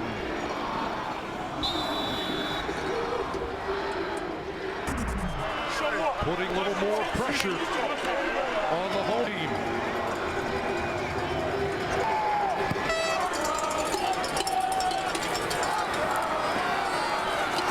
Banks driven back inside his 5. And Vincent Agnew will make the tackle just beyond the 20 line as Banks is contained that time.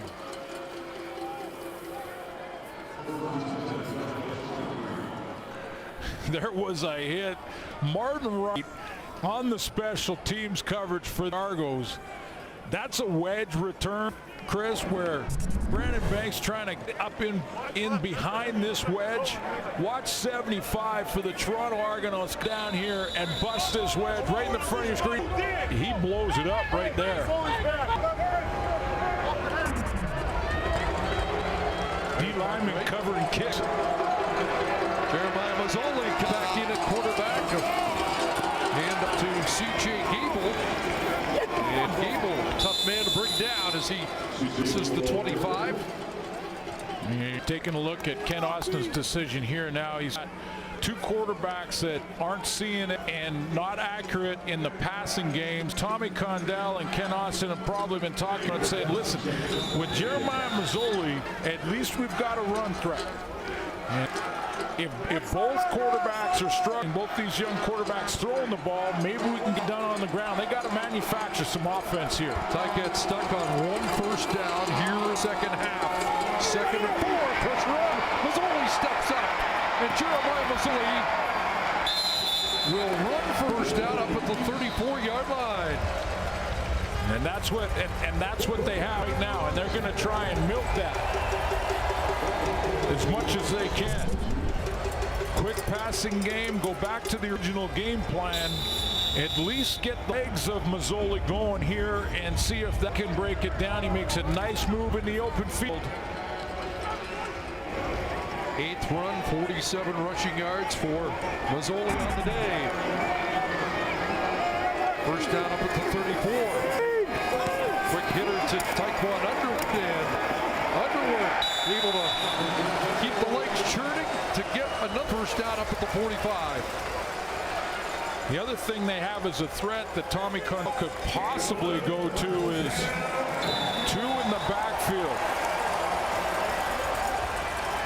Whether it be Underwood, and they've seen some Sinkfield back there as well with C.J. Gable. A little surprised we haven't seen Sinkfield, who has lined up backfield a lot this year. Here's the big game. C.J. Gable thunders into Argo territory. Ticats are in business down at the Argo 40 feet. 22 yards for C.J. Gable. One offensive lineman up front for the Hamilton Tiger Cats have played all 18 games. That's Peter Diakoski, and he gets a key block right there on Gregory Jones. Now Mazzoli keep it all the way, and this time just a yard. He beat 2 off the left side. Took a sec there for the Argos. A couple of plays, as a matter of fact, for the Argos to adjust again. They had Ja'Cory Harris in there, went back to their conventional defense. Now they're going back to trying to play that run-stopping defense they played in the first half. Ticats kind of trying to keep the drive alive here. It's going to Nate. And throwing the wide open receiver. And it's going to be an easy touchdown for Grant.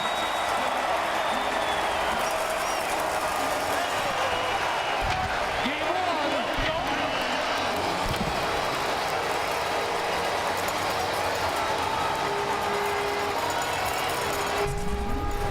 Austin gives Jeremiah Mazzoli a couple of series to watch from the sideline.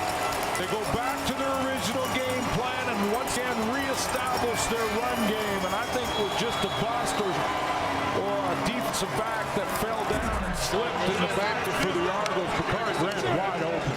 For points against the wind across Lusuwansa with an interception earlier in the quarter. Lost his footing and Bakari makes him pay. 4 touchdowns during the regular season. For Grant, the extra point is good. And again, it's a 5-point Argo lead. Ansu is going to be a guy who falls down here, but it's because of the play fake and how it's designed. He tries to come up first, and then when he redirects, he slips and falls, so Bakari Grant get him behind him. But it's the play fake and fake to Underwood on the hit screen pulls Ansu up like that. Now he can't make that redirect. Grant's wide open, and Mazzoli makes no mistake on the throw. 2 of the 4 regular season touchdowns for Grant against the Argos, and he has the first Hamilton major of his East semifinal.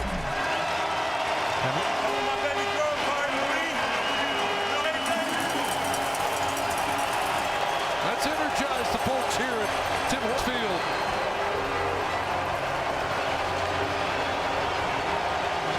Watch the jump and the step that the Hamilton defense has this next series.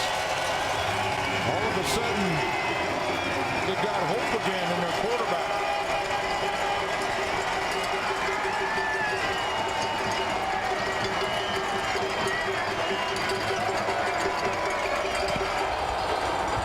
Headlock, boom. Fielded by one of the up men. But the Landers has it. Up around the 40. 3 things have to happen. The TD on the fake to Underwood. Underwood in this fake has to come underneath. There has to be a bit of hesitation from Grant, and then a pump fake there from the quarterback and Jeremiah Mazzoli. They get all 3, and that draws both defenders for the goes up, and that shoulder fake from Mazzoli on the pump. That's all it takes to get Ansu scrambling to try to get back deep. 6 plays, 87 yards. 3.5 minutes to get right back in the game.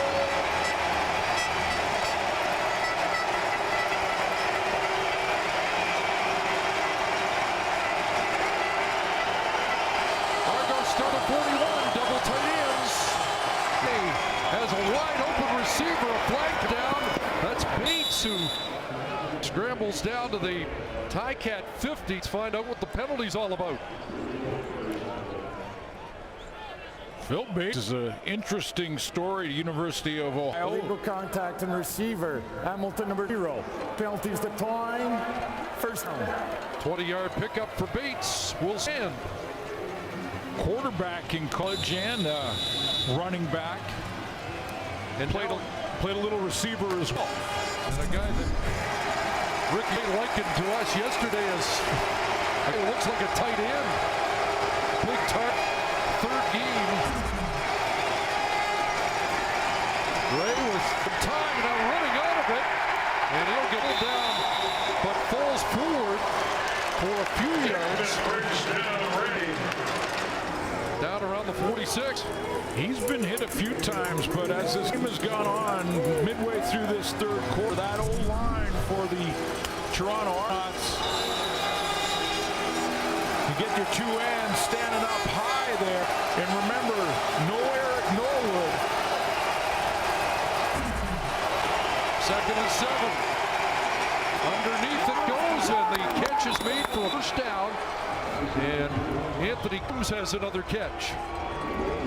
Ray throws Coombs open here. He's going to get inside leverage here, and Ray throws it to the spot, and he wants his receiver to just move inside to it, throw him open, cover coverage on the outside shoulder from Simone Lawrence. Argos playing hurry up. Time runs down here in the third quarter with the wind at their backs. Trying to get it in the field goal range. Dump it off underneath. Whitaker a little stop and start, and he gets driven down at the 32-yard line. He's going to be short of the first down, and the field goal team will come on, and they want the wind at their back for one last play. Second down, second down. And this will be the last play offensive with the wind. Yeah, tempting Ray probably to take a shot with the wind at his back here, but you want to just get the first and move the sticks. Second and 4. A lot of steamboats once Cackard. Reach it, overthrown by a stride on the final play of the third quarter.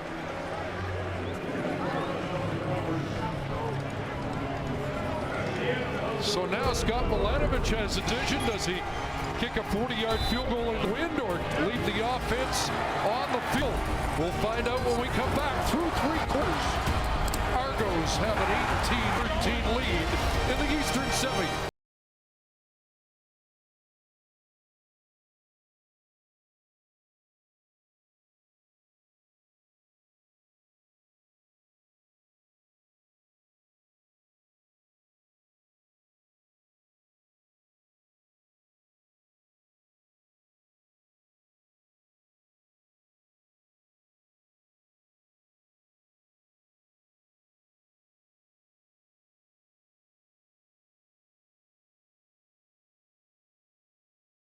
If you make a mistake.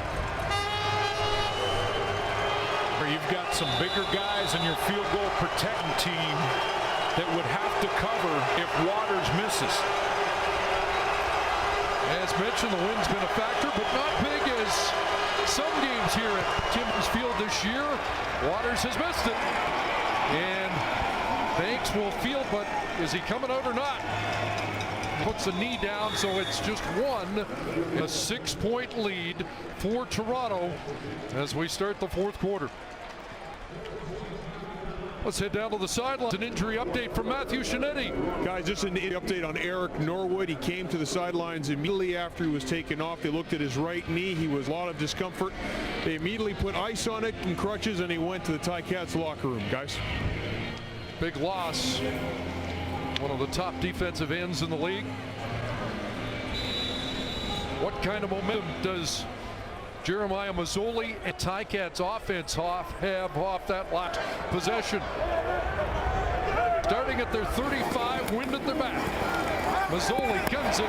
Taekwon Underwood's got catch at midfield. Greg Jones, the linebacker, at one to make the tackle. The throw, Chris, seems to have given Jeremiah Mazzoli some confidence. This was a nice throw. He steps up in it and puts it right on Taekwon Underwood in that little in route inside A.J. Jefferson before he gets to Greg Jones. First midfield on a roll with pressure on, and the sideline pattern is caught. There's with another grab into Argo territory. And another very accurate throw, this time on the run. And this is something that he did when he was back in Oregon in that Old Miss. So going back to the touchdown pass, that's 3 completions in a row. Mazzoli. Touchdown pass when a D slipped, but it's given Jeremiah Mazzoli confidence. Second and 3. And Gable made the first man miss and sits for the first down. A flag comes down near the end of the play. Take a look at what this flag is. I look like Luke Tasker may have been a little bit coming into that down block.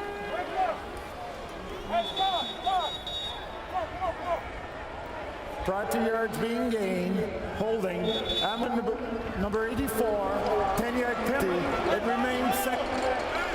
It's Bakari Grant, who has been one of the best down blockers as a receiver in the league for the last few years. Doesn't like the call. Argo's an injured player down. And that's Owusu Ansah getting attention. So they'll have to make an adjustment on the corner. Matt Blackley to come on.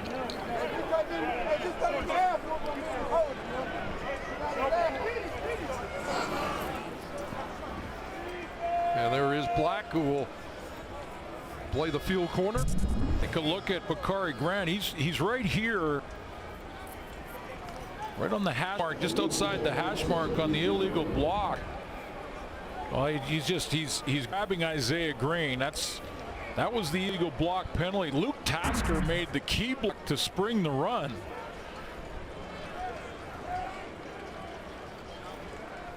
That's only the second time I've mentioned Luke Tasker, and that was for a block. He's only got one catch and been targeted just once in this game. But of course, we've talked at length about Mazzoli. During the year, 22 catches against the Argonauts out of 26 targets, 167 yards and a touchdown. He was the guy that did the most damage. And on 2nd and 13, maybe he's the guy you have to look to now. Mazzoli seems to be throwing it better now. Maybe Tasker's the guy. 2nd and 13. 4-man rush.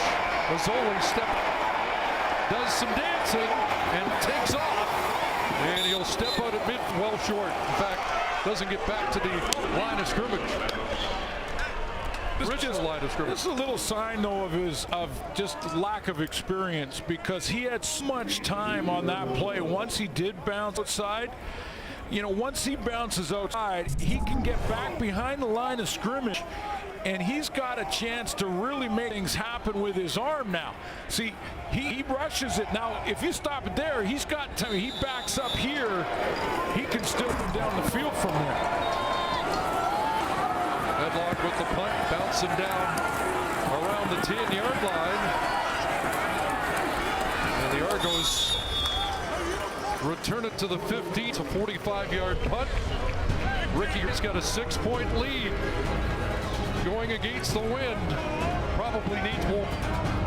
Yeah, guys, look for McPherson to play a lot more run package to be able to extend this drive and take time off block for the Ticats. But Ricky Ray in that third quarter, he was able to find his checkdowns. Defense did a good job, but they couldn't get his checkdowns away. Great job by Ricky Ray. And a little deception from Scott Milanovich, who Ray in the huddle until it was just about time to go back to. And they'll hand it off, and here's Whitaker, who's planted, and something happened to his leg. Yeah. His right leg, and you don't want to be too premature here, but Zach Collaros had the same thing happen to him on this turf. And Whitaker trying to get up playing there, trying to make sure he's okay first. No, he tried to put the brakes on her and cut back, and he just went down on his own immediately. That knee locked up. We have seen that a few times here now. No contact made on Whitaker. Chad Cafford is dressed. He's been in the special teams lineup in this one this afternoon.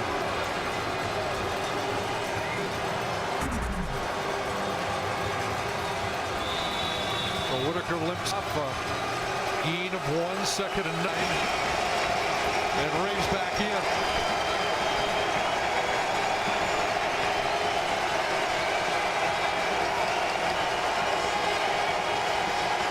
Ticats drop off, but pressure on, and they get quarterback. Ricky Ray's been sacked once again by Ted Laurent.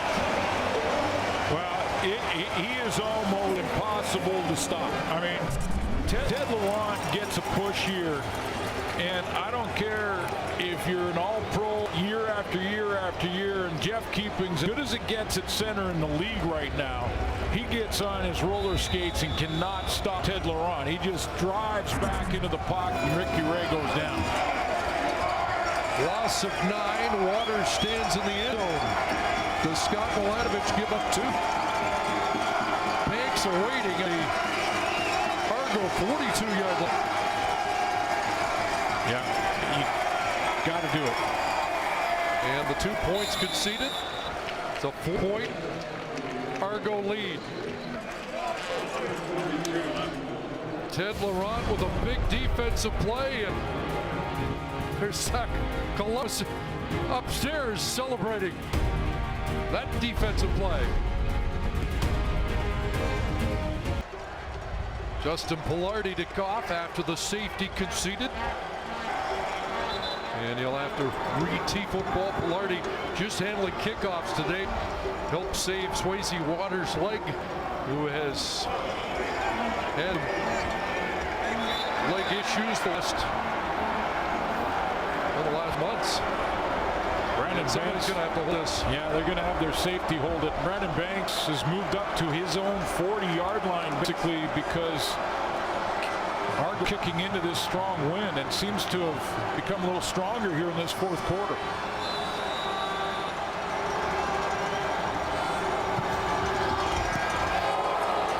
Line drive, and Banks knocks it down, and comes a flag as Brandon Banks across midfield to the Argo 49-yard line. But again, there's a flip down, and looks like this one will back the Ticats up. Ryan Roll has been the best cover guy for the Argos all season long. I mean, he only has 8 cover tackles on the coverage teams, but major foul, face mask. Toronto number 36, a 15-yard penalties enforced from the end of play, and a first down. Wow, it's back the Ticats up. It'll back the Argos up.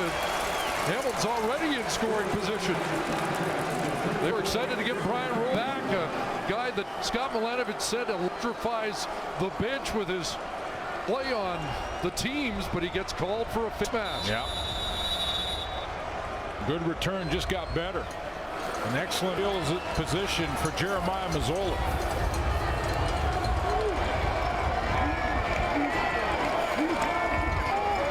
Pitch to Gable. Come back down to the 27-yard line. Let's go down to the sidelines. Another injury update, Matthew Shinetti. Absolutely, CC. Terrell Wingfield is in street clothes on the Ticats sidelines. Earlier in the first half and to the second half, he was complaining about his right foot. They wrapped it several times. And clearly, he's out now, and that right foot is still wrapped up, guys. Boy, a one that could have been so valuable today. 1,000-yard receiver. Second short. Hand off again. Big hole. DJ Gable with a spin, and he's still on his feet. Driving it down inside the 10. Well, that's the CJ Gable that we saw in a brilliant rookie campaign.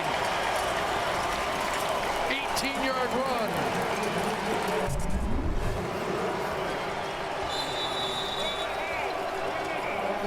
Landon Rice is in at right guard, and he gets to that second level and on Gregory Jones in the middle of your screen. That opened up for C.J. Gable, and then he makes a move on Jermaine Gabriel.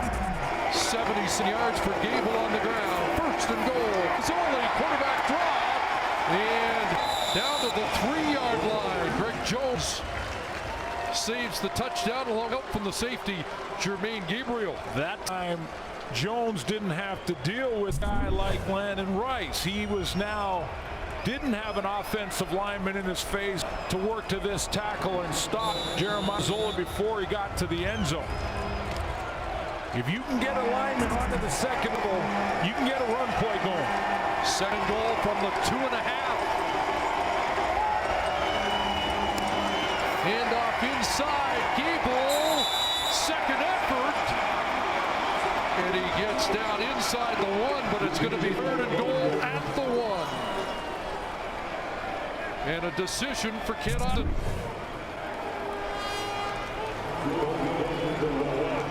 Second effort there. It looked like he was close at goal line, but did not get there, and it did not cross the plane. Even when he stretched it out, goes back to the 1. Ken Austin's leaving the offense in. They have turned the ball over once on downs on a 3rd and 1, but this time it's Mazzoli 3rd and 1. Straight ahead, touchdown.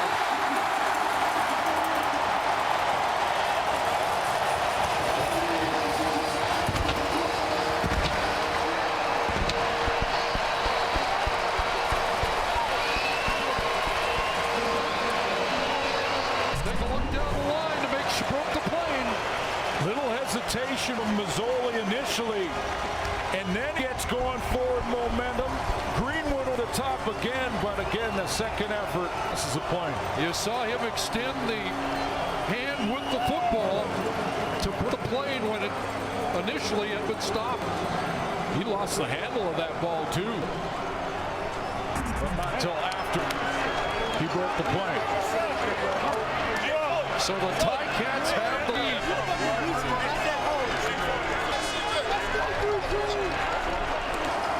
And now Midlock trying to make it a 3-point Hamilton advantage.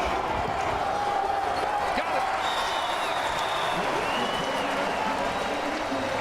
22-19.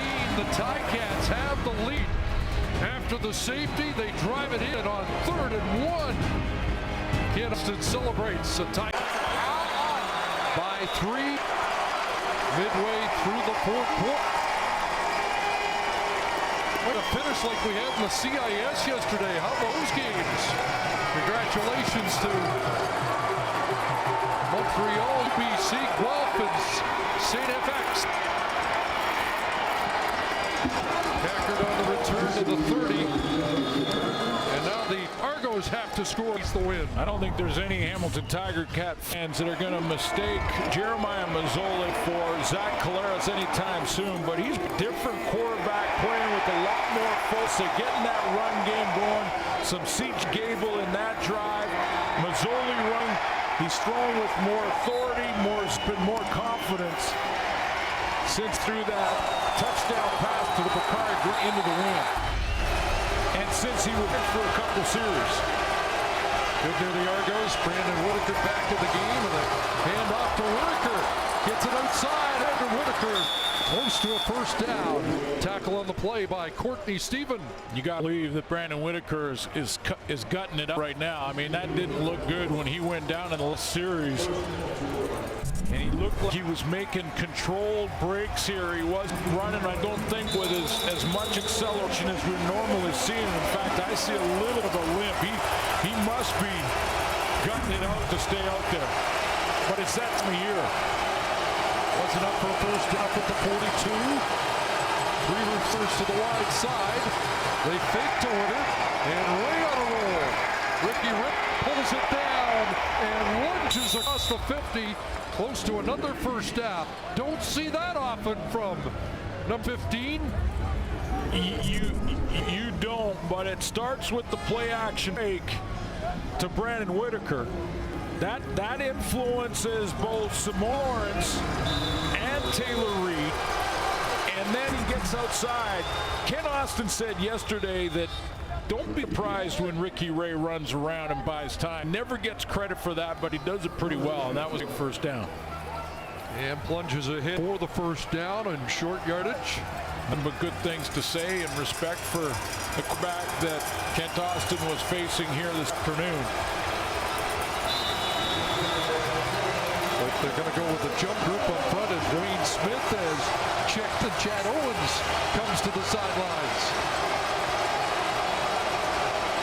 So double tight ends and 3 receivers go in motion. One stays in the block, and what a spin for Whitaker. What a terrific run by Brandon Whitaker to the Ticat 49. Gascon the Dome, who's playing for the injured Eric Norwood, has Whitaker in the backfield here for a loss of about 6 yards. He cuts him off, and that spin move gets him to the left scrimmage and then some. What a move as he's getting the ball, playing on 1.5 legs.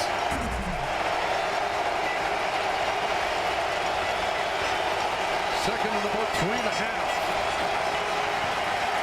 Ray underneath, the pressure's caught, and it's a first down catch for Deontay Spencer. It's looking Argo drive against the wind here today. A lot of discussion on the MOP candidate and Trevor Harris playing or Ricky Ray playing. This is why Ricky Ray is playing, because he's got an answer. The veteran's been in these situations so many times. His 17th postseason game.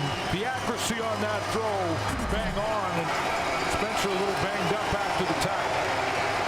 Goes to the sidelines. Chad Owens back in.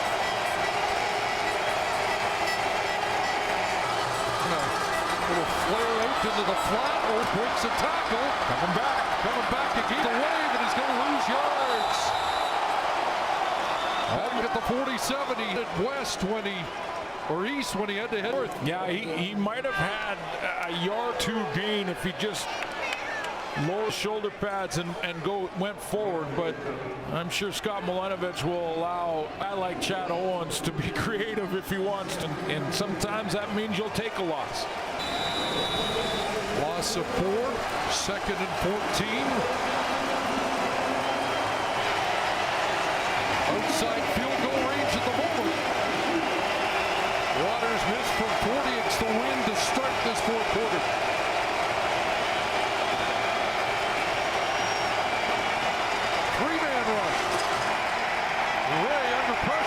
Throws complete, and a big collision, but a first down catch. And again, it's Deontay Spencer. Veteran Ricky Ray knew that he had Justin Hickman line up in the line of scrimmage and then drop out. So now he's got just 3-man pressure, as you mentioned, Chris. So because he's got 3-man pressure, Ray can be a little patient, doesn't check it down to Whitaker. He waits for an intermediate route to open up, and he gets him over the top. Played just 8 games in the regular season, 502 yards received. Spencer has 8 catches for 80 for the game. First down, Argonauts taking time off the clock and threatening here. Ray now dumps it off, and Whitaker will get pushed out at the 34. Or excuse me, the 29 has a couple.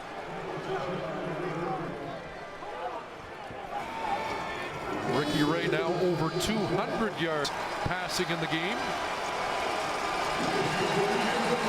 Gonna need a few more. Didn't mark him out at the B3, so it is a loss. And this will be the final play before the warning. 2nd and 13. Can they convert again? Ray looking downfield. May have a man open at the goal line. It's knocked down. 2 men in the same area. And Brandon Stewart with the breakup. You're right, Phil Bitts. Monte Spencer. 3rd down, the field team coming on, looking to tie the game, but first, the 3-minute warning break at Tim Hortons Field.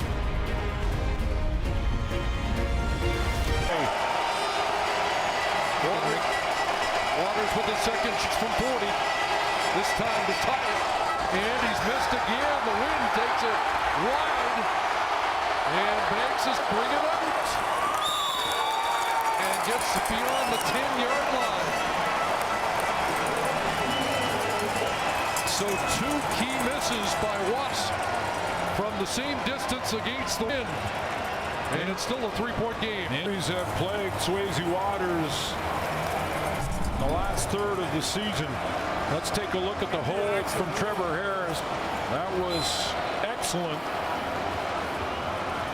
Stepped into it, form looked good, and that wind just pushed it wide. That 2nd down play, let me go back to that. Bates and Spencer in the same position. One supposed to go on the rail and one to the post, isolating that deep defender who was Brandon Stewart. One bends too far into the middle, the outside for Bates, and Spencer fades away, ended up in the same spot. It's Luke Tasker, and he stays upright. Off contact for X yards and a first down, and a big one. Ken Austin's crew with just over 2 minutes to go. It's been quiet this afternoon. The Ticats leading receiver, but when they need him, he comes up with a big play.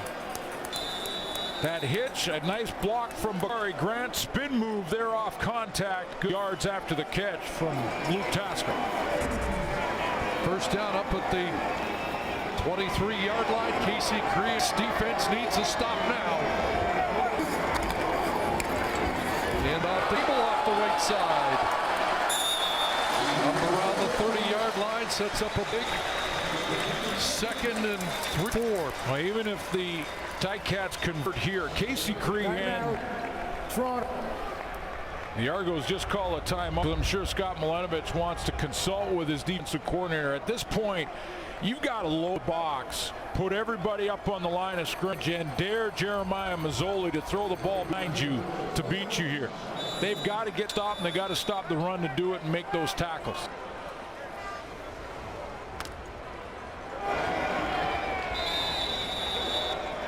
Bring as many as you can in there. 2nd and 3. Tasker in motion. Gable the hand up. He's going to get stuck right at the line of scrimmage, and the Argos get the job done. Opala Ugo forcing 3rd down. So Toronto will get the ball back one more time. Haven't talked much about Cleon Lang. There's Opala Ugo. And here's that box I was talking about. And they bring 7. They get him up in there, including Big Jones, and say, if you're going to beat us, or at least get another 1st down and another 2nd down, you got to throw it behind us. And it was indeed Cleon Lang who makes the play. Medlock to punt. And Chad Owens back around the Toronto 30. Pressure on, and Medlock just got it away. Kick. It'll be fielded around the 45 and up near midfield. So the Argos have great field position with 77 seconds on the clock. Well, he's been a champion 3 times. That's punt almost blocked by the Argos, but Ricky Ray, a Grey Cup MVP, 3-time Grey Cup champion. He's got 117 to get back there. Their last visit was 2012 when he led them to the 100th Grey Cup victory. He went empty the last time. It took 6 minutes and 30 seconds off the clock. Keep ball out of Hamilton's hands with the win now. They've got it. Can they finish it? As he is caught. Torrey Gurley hangs in and absorbs a huge from Craig Butler for a big 1st down. Now, big body at 6'4", 230, but Gurley, it's all about courage here as he comes on this in route. The ball throws a bit behind him. He knows he's going to get hit square in the back, but secures a big catch. First down, Ray. Look for Owens. Incomplete. Can't hang on with Emmanuel Davis in bridge. Wynn caught that ball, and it fluttered out of Ricky Ray's hands. Chad Owens was working on the best defensive back in the Ticat secondary, Emmanuel Davis. He closed quickly. 2nd and 10. It would be a 42-yard field goal. Owens should have had that, though.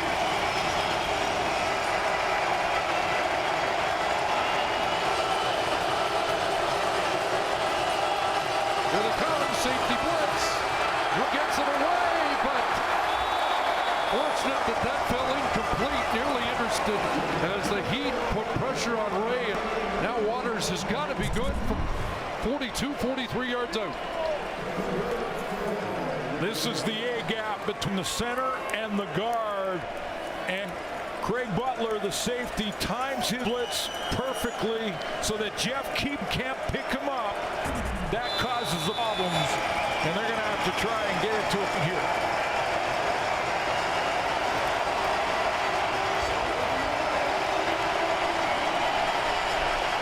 Third chance. Swayze Waters. This is longest attempt to tie. Look at the wind take it, but it hangs in there. And the game is tied.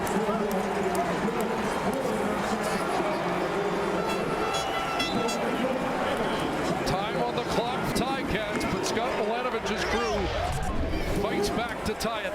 Boy, it looked like that wind was starting to flutter that and take a little bit wide right, but then he hooked it in.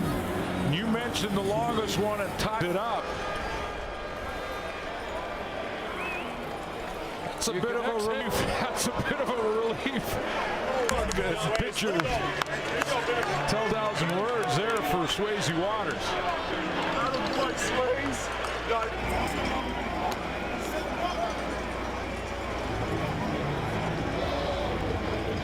we've got some drama. Overtime a few years ago, Hamilton and Montreal in a semifinal game. Argos went to overtime earlier this year in Saskatchewan. But the Ticats have time to avoid overtime this afternoon.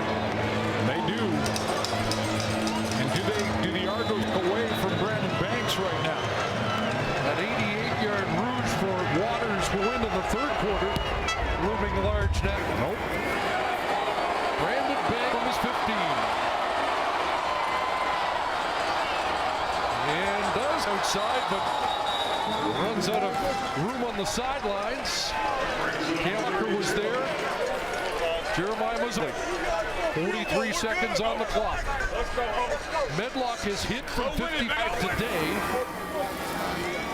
With that in mind, he's needs about 3 yards to get it into Medlock range.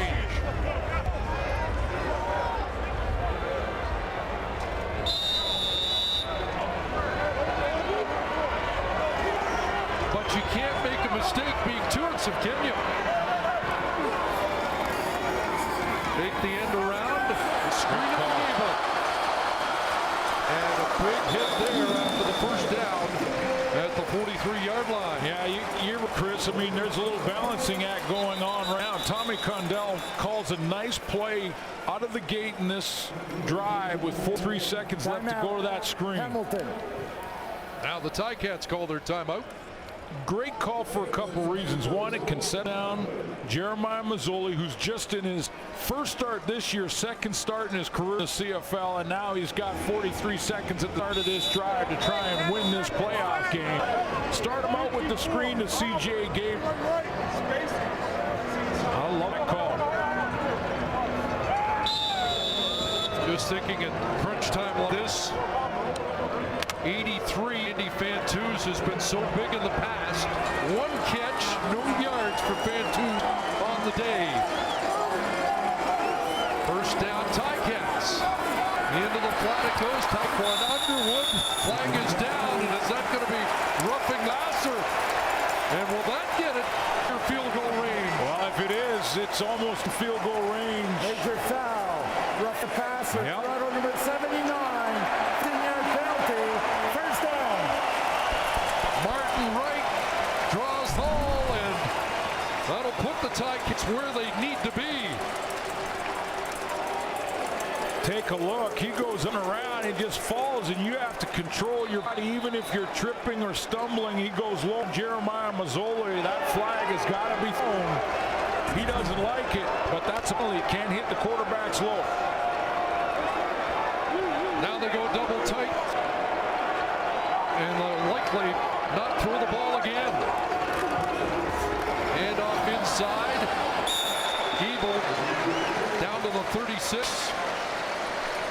And now the time just does not seem to move fast enough for Justin Medlock, who's going through his motion and his visualization. Scott Milanovich finds Chad Owens and remind him of what he's got to do if Medlock misses. Jeff Reinbold, the special teams coordinator, trying to keep people away from Medlock so he can go through his mental process. They're just going to get it out in the middle. Will come down to 1 kick. 7 seconds on the clock, and number 7 out to kick the Ticats into the Eastern Final. And right now for Justin Medlock, he's got to visualize that ball, because those goalposts right now look like they're about as wide as a postage stamp. And although the wind's in his back, you saw on the wash kick that it's not dead straight behind him. From 40 yards out. Win. Justin Medlock. Money. And the Hamilton Tiger Cats are headed to the nation's capital.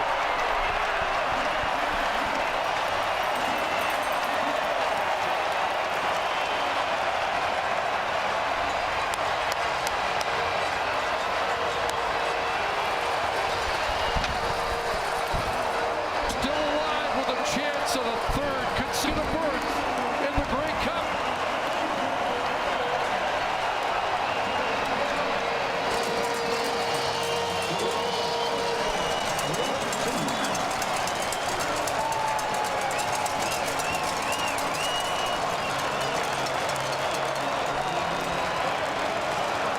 With a quarterback who was number 4 on the depth chart and has just won his first ever Canadian Football League game.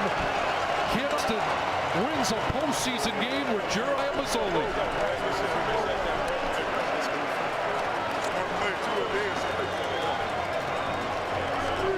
And a 3-time Grey Cup champion. Defeated here once again at Tim Hortons Field. Money from Justin Medlock. He gets it up instead of, and that splits uprights almost in half. You know, great teams find a way. And when Kent Austin decided to let Jeremiah Mazzoli, who struggled early in this game, come off and watch a couple, it made the difference. Medlock knew it immediately, and Mazzoli was a different player when he came back and after watching Ja'Cory Harris for a couple of series. Led the league in points this year, 89.4% during the regular season, 55 earlier, and from 47 with the game on the line.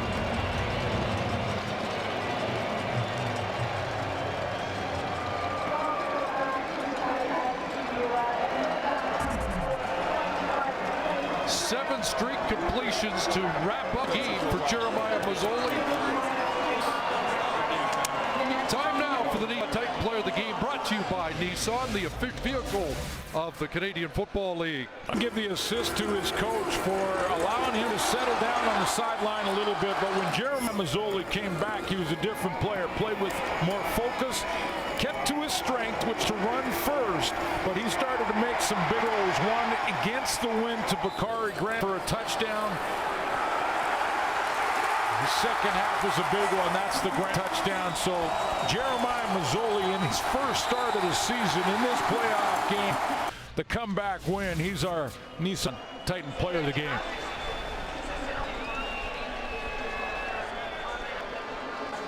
Well, a dramatic day. The Ticats prevail. The Red Blacks in Ottawa next Sunday, and the Argos go home empty-handed again from Tim Hortons Field. Let's join Rod Smith.